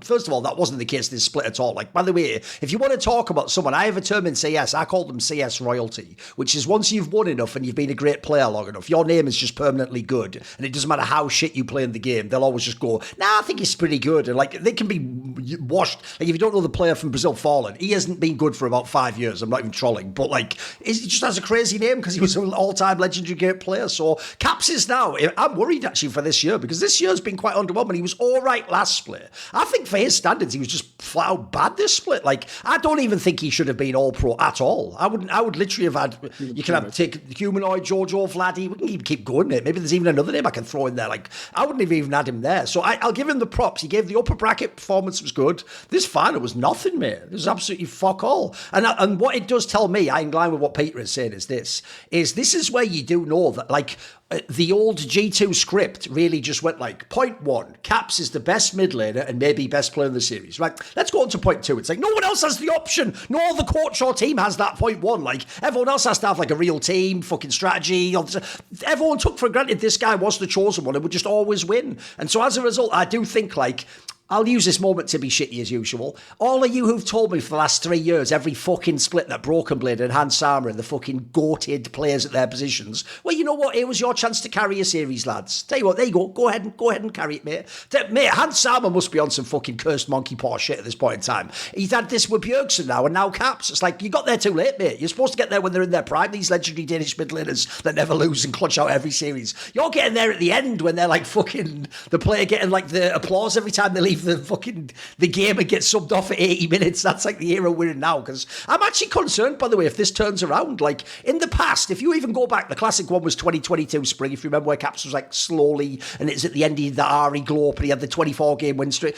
He's very rarely ever even had like 3 weeks where he looks off. Like he's actually just been kind of a bit whatever. Like if you took the nameplate off this year, you'd never know this was him. This is a player where he either closed the game out, if he's behind, he'll get you back into the game with some crazy play. By the way, last year he even would just be really good just from beginning of the game to the end. Like so, something's off with the comp in that sense. I'm also, by the way, I do think as well, if this is where you notice a lot of other players sound bitter if they say, well, I was never in G2, I was never in Flag. By the way, if I made a list of all the great players that haven't won the fucking LEC, and they're not from mid lane, they'd all be looking at this series going, well, yeah, look, that's what it was like when I had a mid laner. Like, the other mid laner was the one, Caps, fucking Smurf for everyone. This is what it's like to play with a normal player in mid lane. Like, I didn't have the best player ever from Europe in my mid lane every single game. So you're telling me the other ADC and the other top was better than me? It's like, no, can we have an even fucking playing field? Suddenly it's interesting, isn't it? When there's one player that doesn't just magically, like, the story's written for him to win every time. So I also think, by the way, this ties into the first point of the whole show. Doesn't it make the league way more wide open when Caps isn't just by default the best player? It makes LEC a lot more fucking spicy, doesn't it? Yeah. That's true. Right, I have picked one here. Here's what's funny. KC fans, listen, hear my call. I know you're all thinking we're supposed to be enemies. I'm actually going to call the banner because I'm going to give you some copium. That's right. I should just give you cyanide. The old jungler from Fnatic, of course. That's what I meant by that. I could just give you cyanide because it'd be a bitter pill to swallow because of Finnish junglers going to. I'm trying to get away from the fact that I just told them to basically unalive themselves, but whatever. What I'll say is this, though. I'll give you some copium. And the copium is this. Even though KC failed completely, you didn't defend the championship, you didn't make the final, you didn't make MSI or IWC. The one positive is this. I did actually end the playoffs after the finals and think, there is one obvious angle that everyone's missing here, which is I never got to see G2 against KC in a best of 5. And you know what? After seeing the finals, I think KC could have beaten them, mate. I actually think that team would have been a very interesting matchup into each other. Like, even though KC did fail overall, part of me feels like I don't even know if G2 is the second best team. I mean, they beat Fnatic, who helped beat themselves, and then they beat KOI once. Like, so I believe it or not, my bad point is just we never got to see KC against G2. I wanted to see this in a real Bo5. By the way, if G2 beats them, then fair play, hands up. But I would have loved to have seen it because I don't believe that like Broken Blade beats Canna. I think Kalista was primed this time to get him. Like Vladdy's way better than Caps at the moment. You can go across the board. I think the team fighting would have been. I'd love to see how G2 would have beaten that team fight. So, what do you guys think? We never got to see it. Maybe you can speculate what it would have been like. What do you think, Guilhoto? Never got to see KC G2. We had the best of 3 2 weeks before playoffs, right? Like it was the last or one of the last games of the regular split, and yes. KC won. So I do think that KC could have won G2. In fact, I think that both teams went into playoffs with in mind that whoever wins that series when it happens will win LEC.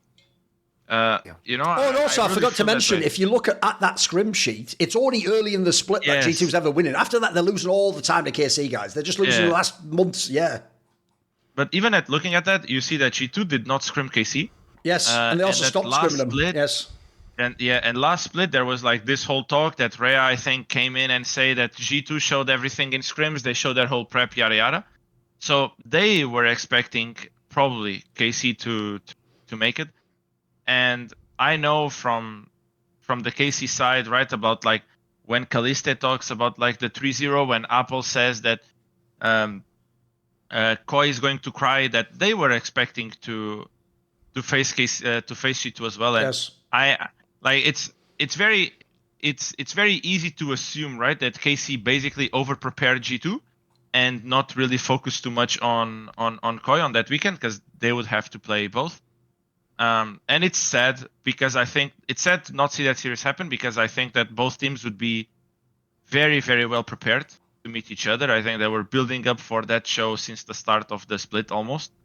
And yeah, I agree. It's like sad that we didn't see it. I think it would be probably KC favored. And now let's see if we even see it next split. Yeah, they can be on the same group. Yeah, they can actually be on the same. But if they are not, then I don't know when we'll ever see that series again.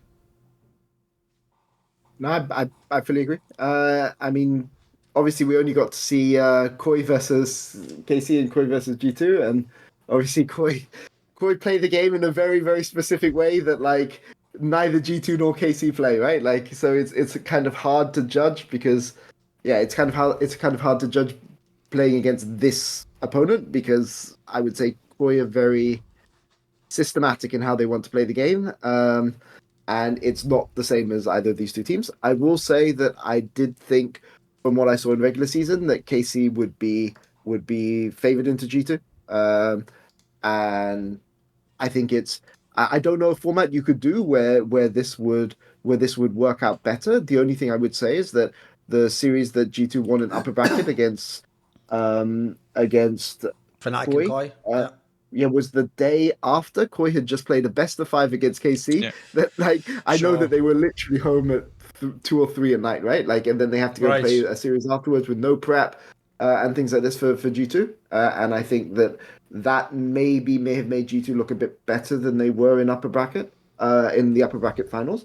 But yeah, for sure. Like for me, I feel a bit cheated on this. I was.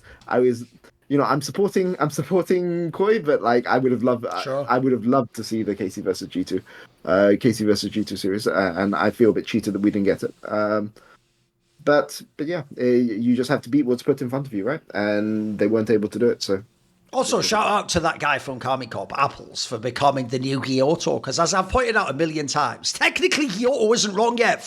They haven't yet qualified to Worlds. If at the end they don't qualify, by the way, it's going to look really awkward that you all shit talked him the whole year. Because I told everyone, the second you said that, they didn't take it as they don't qualify well. They took it as GX will beat G2 every time they ever play them. That's all every fan treated that statement as. So technically Guilhoto isn't wrong yet. But I'll tell you what, that Apples guy, listen, I love it. I want you to take chances, but mate, that has backfired so badly. That all like Movistar Koi will cry. They were scared for that. Like, listen, it's almost like a copy pasta. It's almost like he was trying to make a meme because that's going to be on Reddit for years, boys. At this point in time, but it's good. Like those are the things that are memorable. Like those are literally like no one remembers half of the matches of Winter Split anymore, but everyone remembers that I said it. Like it's fine. At the end of the day, this is entertainment business, and we do have to be a bit more entertaining, both players, teams, coaches, and whatnot. And as long as it's in a respectful and healthy way, like I really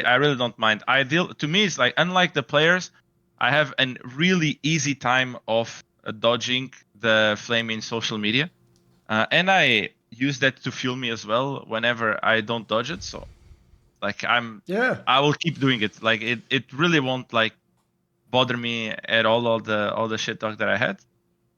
So, yeah. And I can tell you, if G2 had have won either of these splits, that would even have been part of why it would be way better for them. I used to say this back in the day when I do my trash talking Counter-Strike. There's even players have admitted it. I've said to them, you might not like it, but I'll tell you what, if you win and I said you were going to lose and all this, I bet it feels way better. And they were like, yeah, I've got a point there. So yeah, exactly. That's the fucking spot, you idiot. That means the stakes are higher. It's cooler, isn't it? Like, yeah, of course.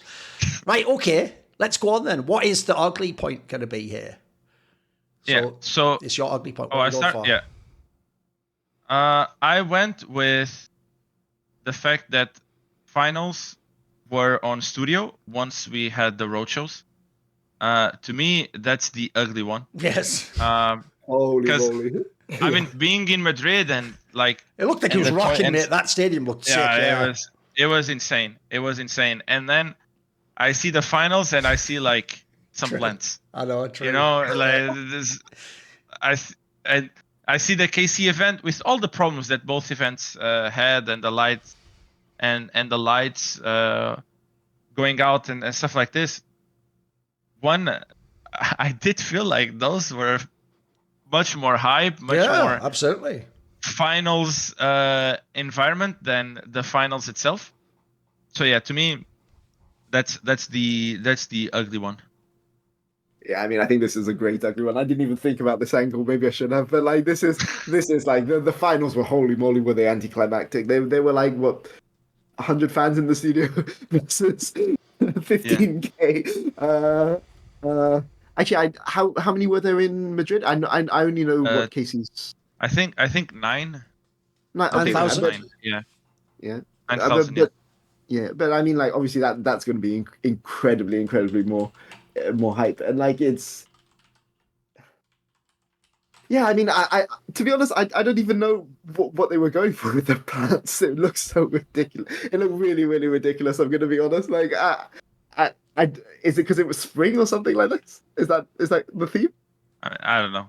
Maybe I- just I- I- set designed by Ivan. That wasn't even a good joke. Whatever, gives a fuck. It was as good as their dog shit setup. There you go.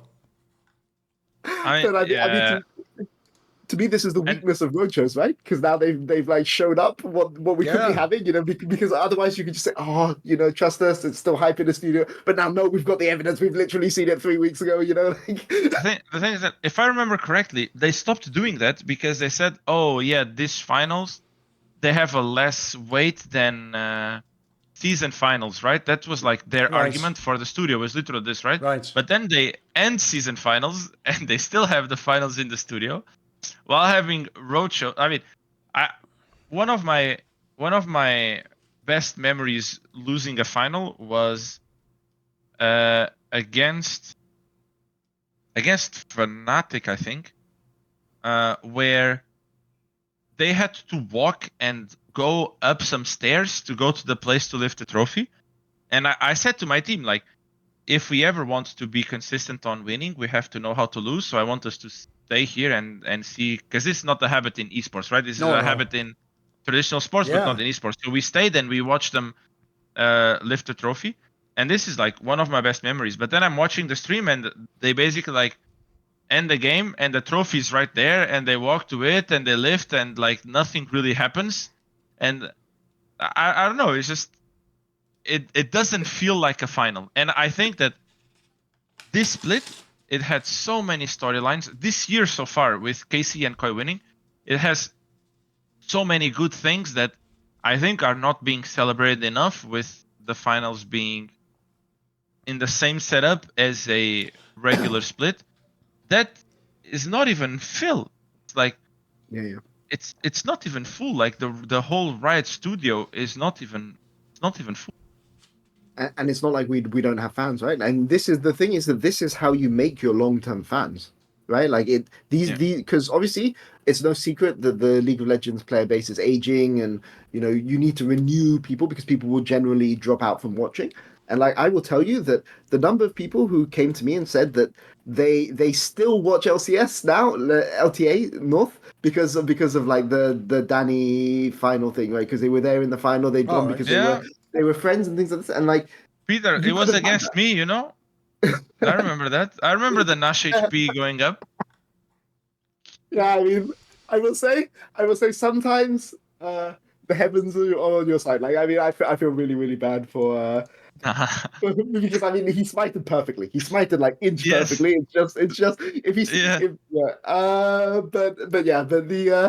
but what I will say is that those are the fans that you should be trying to reinvest in the long term, and that's what you miss out with your roadshows. And roadshows are hype, right? Like, roadshows are hype, but it's not the same as having a finals. It's really like you kind of, I kind of feel you have to be a bit nicer to people on a roadshow, because it's just regular season. You want their guests and things like this. But if there is a final at your home stand, then that's when you see the real hostility. And I think that there was one example of this, which is I remember there was a finals in Montpellier between KC and Movistar Riders, and that finals was like, that's what you want. And that was like an EMEA finals. Was ERL. That was ERL final, by the way. Yeah, exactly. And like, having the booing, that is one of my favorite experiences in esports. And that wasn't even like an LEC final; it was an ERL final. Do you like football, right, Peter? Yeah, I love football. How did you start liking football? Do you have any idea? Yeah, my dad took me to Bristol Rovers games when I was like 7 years old or something like this, right? It like always starts like this. It always starts with parents, right? So League of Legends audience is aging, but I'm sure that like some League of Legends fans already have kids and they would like to share that hype and those moments with them, and that's how you build a new fan base, because then those kids go to school and they share them with friends. And like, this is literally how every generational sports is by doing this. It's by transferring from father to kids to school to other schools. And if we rob that moment, then it's going to die. I think then there is no chance. It's like showing the clip on the phone, right? Like that's how it would go. You know, you do your clip of what it's like, and then you show people back at school, and maybe they don't play League of Legends, but now maybe they give it a shot. And I fully agree with you. I'm on the same page for 100%. Sure. By the way, I definitely agree. This is even one that I did highlight. As soon as I saw the homestands way earlier in the season, I said the worst thing about this is that looked so good. So one, it makes you think, where were all the homestands all the other years? And then two, it's going to make the finals stupid because the finals now have, in terms of like atmosphere, lower stakes than a homestand. Because by the way, I'm not even joking. Like G2 looked like they were under more pressure against GX in the fucking Madrid homestand than they did in the final of LEC. Like that doesn't even make sense. And then also, if people don't appreciate like the pressure in that sense, to me it's like the difference between scrims and the real game. There are players in scrims that you guys don't know are demons. It's why they get to stay in LEC for years, even though you've never seen them almost ever do that in the stage, and people are still just hoping they make the breakthrough. I can tell you from Counter-Strike, where every tournament, every LAN has a playoffs that's in an arena pretty much, there are quite literally teams right now in the top 10 in Counter-Strike. There are two teams that always fill in the playoffs. One's from Mongolia, believe it or not, it's called the Mongols, and the other one's a Turkish team called Aurora.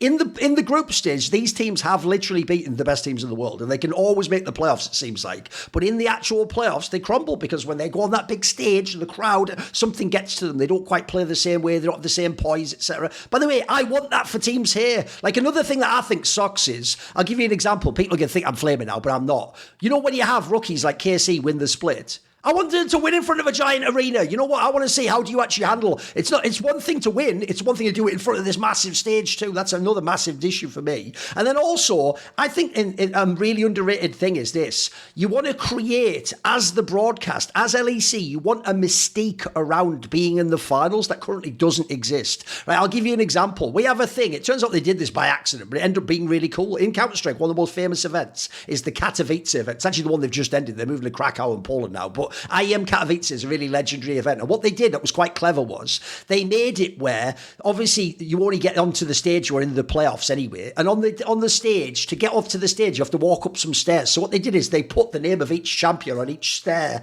of the staircase so that when you walk up to play in the final, you're seeing like Fnatic, Luminosity Gaming, Astros. Like as you walk up, and in your brain as a player, that's telling you like, I'm walking the path to be like a legendary player. Or if you lose, that'll be in your mind forever. Like, oh, I didn't get into that group. I want shit like that. I don't want it to be like, oh, lol, I'm in the same arena as I was in all these other weeks. Oh, this week I won. Oh, cool, I've got the trophy. Like, no, like we're saying here, it should be some like epic. By the way, if you lose, I want it to be super epic and haunt you forever and think about that moment again. I don't want it to be just another week in the studio where it happened to be called finals. And then lastly, another thing I can't believe as to why they don't do these massive like road shows for the finals is it even makes the fucking clips and the highlights not as good, because one of the best things they do in modern esports is pipe in the crowd noise. Think about when you hear like the fans go crazy on a player as the commentators get. That adds like an extra effect. We all know it from sports as well. Like, you actually want that effect of the crowd noise. Like you have to have the right mic in the right place. Obviously you can't be next to the one guy who does the same chant. You can't do that. But you want to get like that hype feeling. That's a massive part of every like 1vx round you've ever seen in Counter-Strike, is the crowd going crazy when you get like the last kill or whatever. If you don't have that, if it's just like the team like, yay, fuck, nice shoe, like that can't be enough. That's not going to be an epic moment. So to me, it's a no-brainer to do this. I get why they didn't do it 5 years ago during that certain worldwide event. But I actually think, to give you a quick tangent, I think that's actually what ruined this whole thing. I think what happened was they realised they could get away with just holding it in the studio all the time. And the costs of the league are quite expensive. So I think they just thought, like, why bother things like set up, arranging the tickets, the cost? Let's just hold it in the studio. We've got Worlds, we've got MSI, but now we have to go the other way. Surely the whole point of building up these giant Spanish and French fan bases now is to activate them and use them and actually get this to make our region fucking sick. Yep. Yeah. I mean, imagine KC, imagine that lower bracket final in either France or Spain. Oh, mate, it'd be amazing. Like, holy moly. Yeah. It would be insane. Absolutely. Oh, no, especially if you also did it. Here's the difference. The homestands had an obvious bias based on where they were. The dream, obviously, in this scenario would be that you actually have like a KC and Carmi Cop type thing. But you have a massive arena and each fan gets like, 5,000 tickets each. That would be unbelievable. I want to hear it where it's like the dueling crowds chanting back and forth. Oh, that'd be sick, mate. That'd be fucking dope. Yes. Right. Okay, then, Peter, what is your Okay, so ugly my point? Ugly. my ugly point is kind of a bit of a wrap up from the season, which is that already. So I think that when you bring new players into a team, if you have done your proper due diligence in the off season, there is no way you can make like one mistake with a player, right?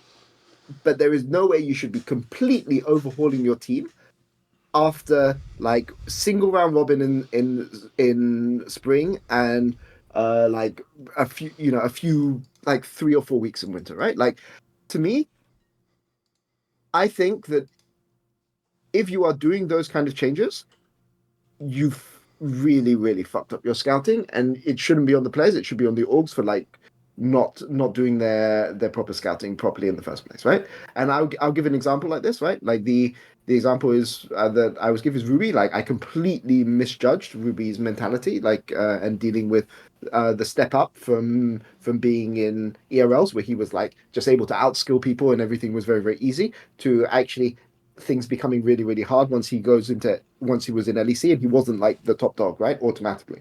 And that was something that he didn't adapt to as well in the team environment we built on Heretics. But you can make individual mistakes like this. But when I go and see what BDS are trying to do with their rosters right now, it sounds like they're trying to replace half their rosters. I've heard some of the names that are being tried out, but so many times we just be like, when I saw that Rika was being released, it's like, oh, Rika's a dog shit player, right? That shouldn't be in LEC in the first place. Okay, fine, but we should hold orgs more accountable to not putting people in the situation where they're going to look like this bad. And how do I say? I find it really, really problematic that so many orgs are just trying to make wholesale changes rather than actually trying to build for the future. Because this is the problem that I've always had with ERLs, right? Which is if you're going to promote somebody from an ERL, you're putting them in a completely different environment, and you should give them time to grow, right? Unless there's like literally no path forwards, and you just have to make a change. And I really, really dislike how much changes we're going to see at the bottom of the LEC going into next split, because that tells me that you didn't believe in your project in the first place. If at the first sign of problems, you're just throwing everything away and just hoping to flip, hoping to get red on the roulette wheel going into next split. And that to me really, really rubs me the wrong way. Maybe it's because I'm an old fogey and like I have an idealized version of how teams should be run and how projects should be run. But yeah,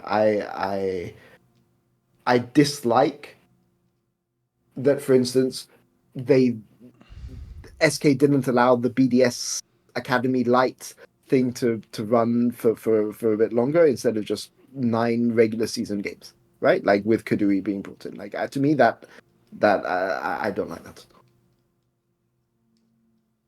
Yeah, I mean, how would you suggest people make the orgs more accountable? Well, I mean, I think that basically, like, so this is something that I always mention on shows like this, right? Like, if you are scrapping everything,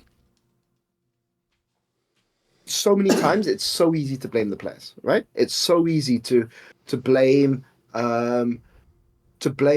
again. I just mentioned Rika. Like, it's so easy to go and blame Rika, or it's so easy to go and blame Genax or something like this and say these guys were dog shit. Right? Maybe they weren't good enough, right? Right? Maybe they weren't good enough. But the fault is not on Genax and Rika. The fault is on SK, right? And you can just see how a change in environment and things like this can make such a big difference for a player. Because I mean, I mentioned Isma earlier, right? Like, to be honest, I thought Isma was kind of bad in at the start of this year, right? But he was able to find something. He was able to find something on GX. But to me, how do you hold people accountable? Like, I think orgs should be much more transparent about how they are building their rosters. How are you? I think there's so many people that just hide behind these rosters, and it's not bad to go and say, oh, players, this is a player roster, and some of these players want, like, obviously don't just say it like this, right? Because it sounds like you're dodging responsibility, right? But at the start of the year, I want to see content from coaches. I want to see content from orgs. Why did we build these rosters? Why were these decisions made? What is a measurable? What is success? Right? What is success? What do we have to measure against? I think orgs should do a better job of educating their fans over what success looks like. And I mean, I'm not saying, oh, we obviously, you still say, oh, we're going to go for a title and things like this, right?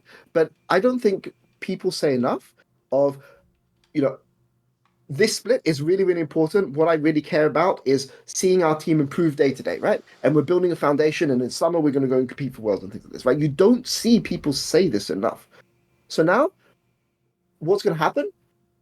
It was a bad scouting job, or it was a bad team building job, or it was a bad management job, right? But who's getting the fall for this? It's the players, right? And you don't see any content at all where the coaches are taking accountability, right? And I will say, this is one thing. Mac got a lot of shit for this, but this is one thing which I will respect Mac for, which is like he will just hold his hands up and say, "Yeah, we fucked up here," right? Like, and it's on me, right?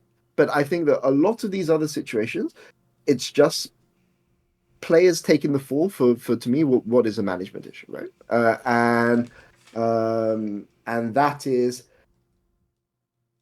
to me, that's my ugly point, because I think that it's not, you can't just expect people whose jobs are on the line to go up and to go and put their hands up and say, yeah, I fucked up, I'm a shit scout or something like this, right?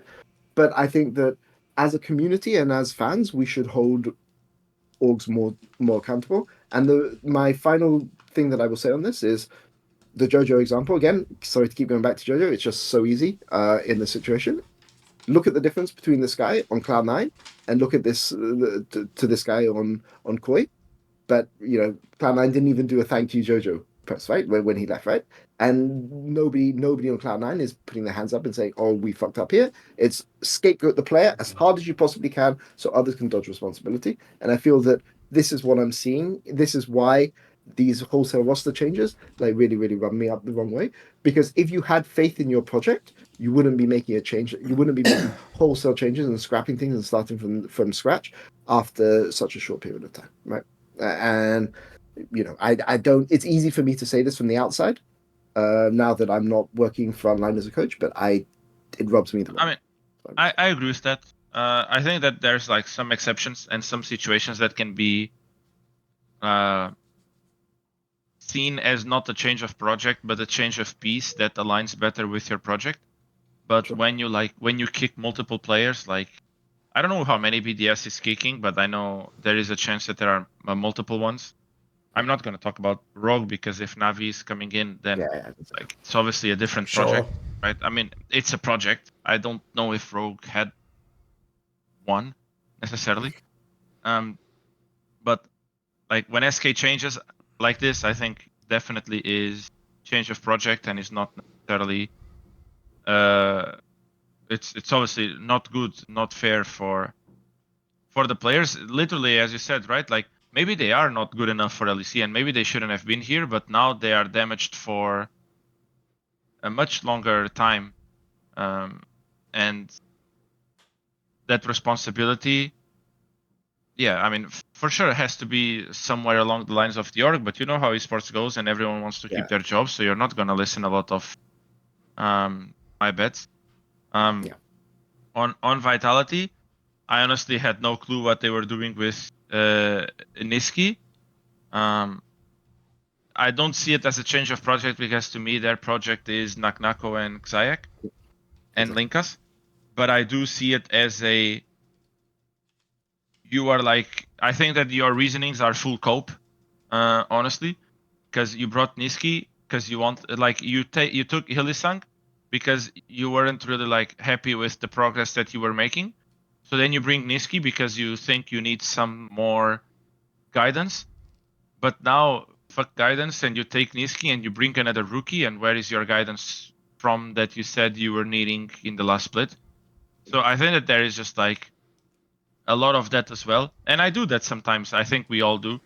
Yeah. Where you put like copium to justify the decisions that you're making instead of like looking at the real issue. So I agree with you, and it's like sad to see those projects. But at the end of the day, I think that when teams see that the previous splits don't matter for Worlds, they just want to make a last push. Yes. Not knowing that this amount of lead that some teams have before is bigger than what teams think. Like having the bases already from one split well built, or 2 splits well built.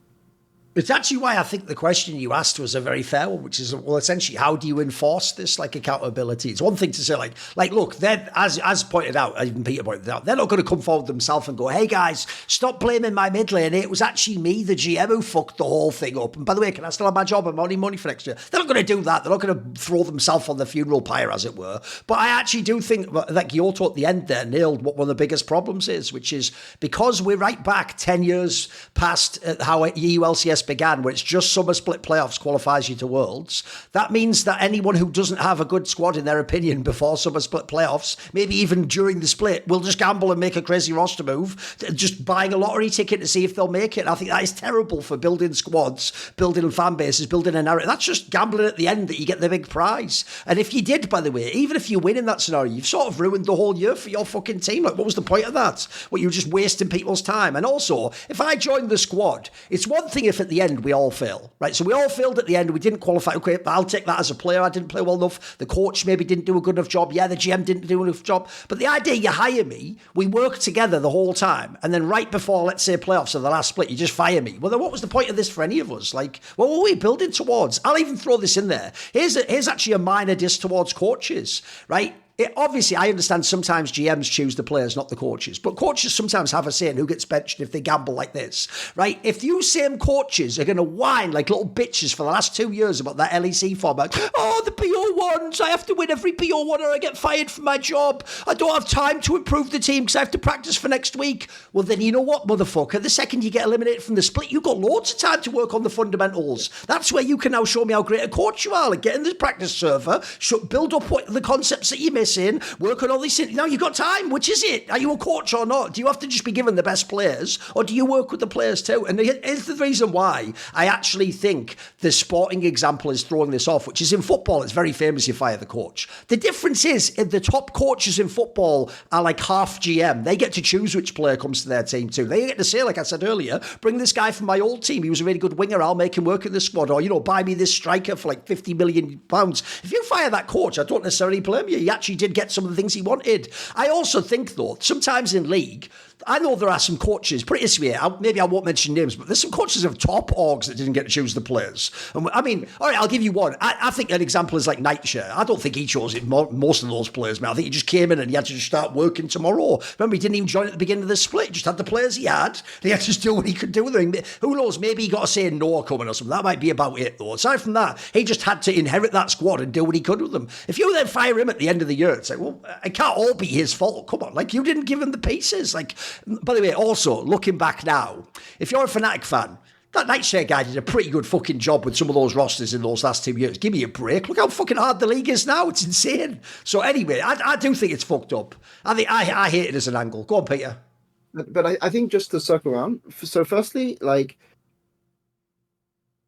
flipping it when the top 4 teams are as good as they are is impossible, right? Like, you are not going to flip into, like, a team that is beating... Making an ERL jungler change isn't going to make you beat Carmine Corp, MKOI and G2 and go and win the LEC. No, exactly. But maybe you could tweak something. Maybe you could tweak something to give you a chance, right? Okay. But flipping from scratch is just not going to do it, right? So it's sure, you may focus mainly on Worlds, and it's just one more split, and we give ourselves a chance. But yeah, it's not. But I don't think it's going to work. But I think, to go back to my original point, what can we expect? Like, my ugly point, I guess, let me reframe it, is that orgs don't talk enough about what their roster building responsibility is, but also who builds the roster. Who is the final person who's accountable in these orgs for the roster building, right? Like, nobody, the people just hide from this. Put it this way, Peter, in my opinion, it should be the GM of Big Orgs doing what fucking Grabs did, not just Grabs himself, you know. They should have to also explain why did they sign this player, what's going on. I think they should have to play some defense too, mate. Yeah, no, I agree. And like, frankly, I think that if you are on, you know, I think that I welcome what Grabs did. I think it took a lot of balls to do that, to be clear. But I think that we don't have enough expectation for backroom staff to take accountability when things don't go well. And it's often the people who the fans see, who they automatically scapegoat. And to me, that rubs me. That's the thing. Like, we should change our expectations, and all should be more open with the structure of their decision-making process, right? So that you can hold the people who are responsible accountable, and when they're successful, like, right? So Rehar and I've forgotten the KCGM. I give those guys mad props all the time. I give Melzet mad props, right? Because you know what they're doing, right? But it's not. But these guys are not doing. They're not only claiming credit in the good times, right? This is one thing I will say about, again, Reha and Melbourne. Like, they're also out there when the team is going to shit, taking accountability and say, okay, we're gonna make changes. But at least you have now taken some of that responsibility, right? And to me, my ugly point is we don't, as a community, hold our backroom staff on orgs enough to account, and that works both ways, right? Like, you just say, oh, so coach does nothing, or coach is completely to blame, right? And I think that is down to a poor understanding of what people actually do behind the scenes, but also people shirking, people not willing to be in the front line and take that shield their players, right? And I really, really dislike it when I see, especially when a team is doing badly and everyone just like fights, right? Like, you're not there taking accountability, right? And yeah, that's my ugly point. I mean, I don't think there's a solution. Yeah, I agree. But it's ugly nonetheless. Okay. Right, the last point of the show will be my ugly point, and I've purposely framed this one, which is, now that Elyoya just won, and I agree, he probably should be the playoff MVP. Bro, this guy actually might, in his career, be underrated at this point in time, if you look like in the totality of what he's done, because I saw some people making these stats, but when you consider them, they are bonkers. So here are two pieces of trivia for you that are just fucking goated, mate. So one, we all know that basically the story of the LEC since they rebranded has been G2. This guy has managed to win 4 titles while not being on G2 or Fnatic. Like, what? That is ridiculous. You look at the people he's played with, by the way. Pick every great player he ever played with. Yeah, they then go elsewhere, sometimes on paper to better teams, and don't win fuck all. This guy's now won with 3 different squads as well. Then you add in, the other stat that people found was he's had 10 opportunities to qualify to international tournaments. He's made it 7 times. Like, these are goated pieces of trivia when you consider that the EU LCS/LEC for years now has just been G2 wins and Fnatic always goes to all the international competitions. There's not even usually that much space left over for someone to be in this position. So, first of all, you look at the resume, what a fucking baller resume that is. Like, that's like doing it all without ever being in the big squad and having all the money. And then you even look at his career narrative. The first year, he was like the breakout crazy rookie that's winning the championship. After that, people forget this. The 2022 one was the one where they had the bomber spring split where it like fucked up, they didn't even make the playoffs and everyone was criticising them. Then they made Worlds and were the failures. After that, people forget this detail. He was supposed to be in G2 after that. Supposedly, like, Mad Lions entered it and asked for more money or something ridiculous when, by the way, this is aged very poorly, Mad Lions. I think they had an offer like $1 million or something for this guy. So, whatever reason, it didn't happen. And if you remember, he sort of ended up like stuck back in Mad Lions when he was supposed to have gotten the upgrade and the promotion. And I remember the mixture of when he was stuck in Mad Lions and then that story happened with Niski at the fucking MSI and everyone knew behind the scenes they lose every scrim. I remember thinking, like, this guy's career might be ruined. Like, he feels it was my time to be in G2. I don't get to be there. I'm on a squad where we never ever win a scrim. I don't even want to play with these guys. Like, I can tell you you from knowing some really great players who've had tortured career paths. That's where everything could go wrong, mate. You like never trust a teammate, you have a bad action. There's a million things could go wrong. Then you add in, then he got a second chance to go and be in the big squads. He actually on that one chose to stay back, make this all Spanish squad with his friend Melzer and all those players, and everyone memed him. Everyone was like, it's Elyoya and the gang. It's just him and his mates. Wow, it's a vanity project. Who's this guy I think he is? Mate, after all of that, he's fucking won the LEC again. And this time there is no Humanoid, there is no Kazi, there's no like massive fucking names. The joke is they're all happy to fucking be with him winning the championship, mate. And not only he did that as well, I also think the reason this guy might be slightly underrated is because his style of jungling, it's why I've always said this. Everyone who says now that Inspired's the best, no, you say that now because he's won championships and LS told you he's the best. You all told me in Rogue Inspired was overrated and he's fucking trash. By the way, you have no eye test. He was fucking insane back then. Same thing with Elyoya. I think his problem is he isn't the jungler that just the crazy Lee Sin 1v9 game. He's not the guy who gets 15 ganks off in the first 10 minutes. So it can be a bit subtle. But what you see here is when he actually has good pieces, he is a fucking masterful jungler, mate. This is a guy who just like understands the fucking game. The way he sees the map is fucking sick, bro. What are your thoughts, Guilhoto? Thoughts on Elyoya? I mean, in Spain, I think he's rated pretty fairly. Right. But internationally, I'm 100% sure he's underrated.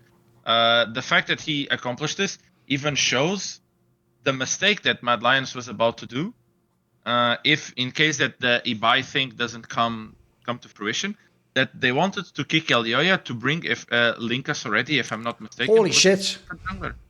Who? There was a different, but I know that they wanted to do the project around Mac and Pad and I think it was with Niski staying. Oh wow! Obviously, Right. like that relationship was going to be Sure. broken.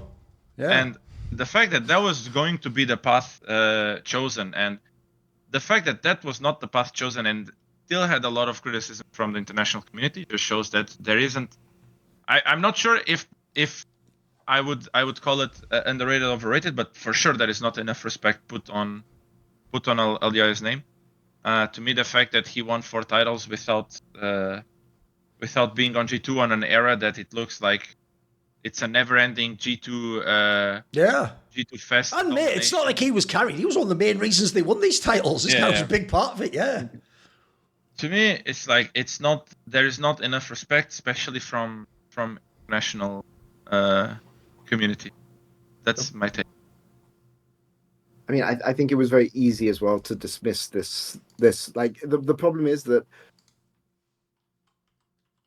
I feel that we're at a point where you're kind of forced to pick between whether you're pro-French fan base or pro-Spanish fan base, right? Like it's not possible to like be on one side or the other. And as somebody who likes to be neutral, for me this makes me really, really sad. Actually, that eBay interview is hilarious because like that kind of thing you kind of shouldn't leak, but he basically said if we don't put up the money, all of those guys end up on Heretics.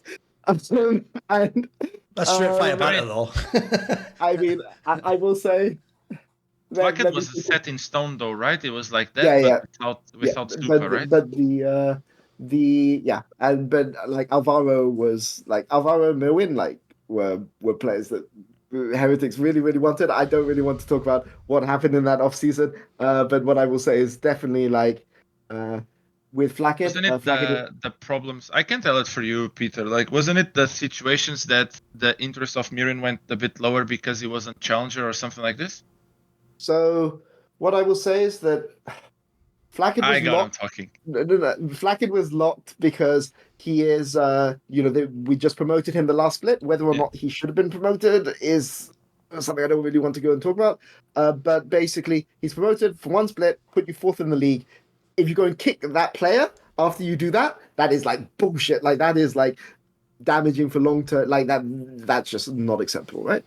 Maybe a more ruthless coach or a more ruthless org would have just been like, yeah, no matter what. But I will say that like Alvaro is somebody who I've respected for a long time, and like Alvaro and Mirwin were definitely players, and obviously like my thoughts on Elyoya and Jojo being overrated trash, obviously, right? But it's interesting that he talked about it because it gave some kind of insight behind the scenes. As somebody who's not a neutral point in this in this part. The way that it went down was, yeah, I mean, past is past, right? But the point is, but to go back to Mad Lions, firstly, agree completely on the Elyoya point. But I think that the one thing that you do have to give Mad Lions credit for, or not Mad Lions, Koi, or whatever you want to call that, org, splice, going back, is that there is a tendency a lot of orgs have is we have this budget, so we should spend this budget, right? And we should use 100% of our budget. Whereas one thing I think that if you ask me what is the success of overactive media, like I'm just going to call it that, okay? Like what is their success? Is that they have 100% of their budget. They don't spend 100% of their budget. They keep like 60%, 70%, whatever like this. They go for the lower budget, and then when they see the star player that's out there or the last piece that will complete the puzzle, they then have resources to go and invest immediately into that and complete the puzzle. Right? No matter what you say about Jojo was the piece that they needed to complete the puzzle, and they probably had to spend a bit more on him than maybe some other people on the team. But the thing that makes this, so I think part of this is on Elyoya, but I think it's also part on how they build their team, because they're not afraid to have a split, 2 splits, a year even, where they are at 70% and then willing to reinvest. And I will say that when I've talked to orgs in interviews, it's always a case of this is your budget, spend it, or they don't tell you what the budget is, right? Like I've been on orgs where, like, the one thing I will say about Splice and about being on Splice and Mad Lions, is that I knew where all the money was being spent. Like it doesn't mean that I got to negotiate the contract, right? But I was told, like, if we sign this player, it's going to take up 30% of our total budget, so we're going to have to make cuts elsewhere, right? Whereas other orgs I've been on, it's simply a case of somebody says, "Do you think this player is good?" Well, yes, I think he's good, but if he may be good at 20% of the budget, but he's not good at 50% of your budget, right? And that I think plays into it as well, because I mean it's worth saying that Elyoya won in this kind of a team building philosophy, right? Like this is the thing that I will say, that he's been somebody who's come up in an org that's taken a chance of rookies as kind of like the final piece, and it's not too different to what they've done this time, right? Except that now, instead of him being the rookie coming into the team, he is the leader, who is him and Melzet are the leaders that are bringing up all these other rookies, right? So I think that Elyoya deserves credit. I think he's top 2 LEC jungler, top 3 jungler in the West, no debate, right? Like I think there's no debate now, right? You can debate Jankos inspired Elyoya to the cows come home, right? But to not even be put in that conversation, I think is disrespectful, and I think people have put that in disrespect. I think a lot of the criticism that this Koi lineup got at the start is because people felt they couldn't champion it, because it's either you champion KC or you champion Koi. But if you were championing KC, I think you had to like shit on the Koi project, to show your French fan credentials, right? And I think that definitely Alvaro, some of Super, those guys were really hyped when they were really hyped when they were in the ERLs. Milwin, I don't think so much, but Alvaro and Super for sure. But then when they joined Koi, suddenly it became a nepotism project, right? And this is this whole narrative, I think, around Koi. I don't think Koi were ever as bad as people made them out to be, right? Narrative wise, right? Because they had some rookies. So to bring it back to Elyoya, like I think what he's done is impressive, but I don't think it's unreasonable, and I don't think that without him, I think in a situation where he's not the leader, I don't think they necessarily win. But I think that you give some credit to Elyoya, but you also give some credit to the team building that's going around him as well.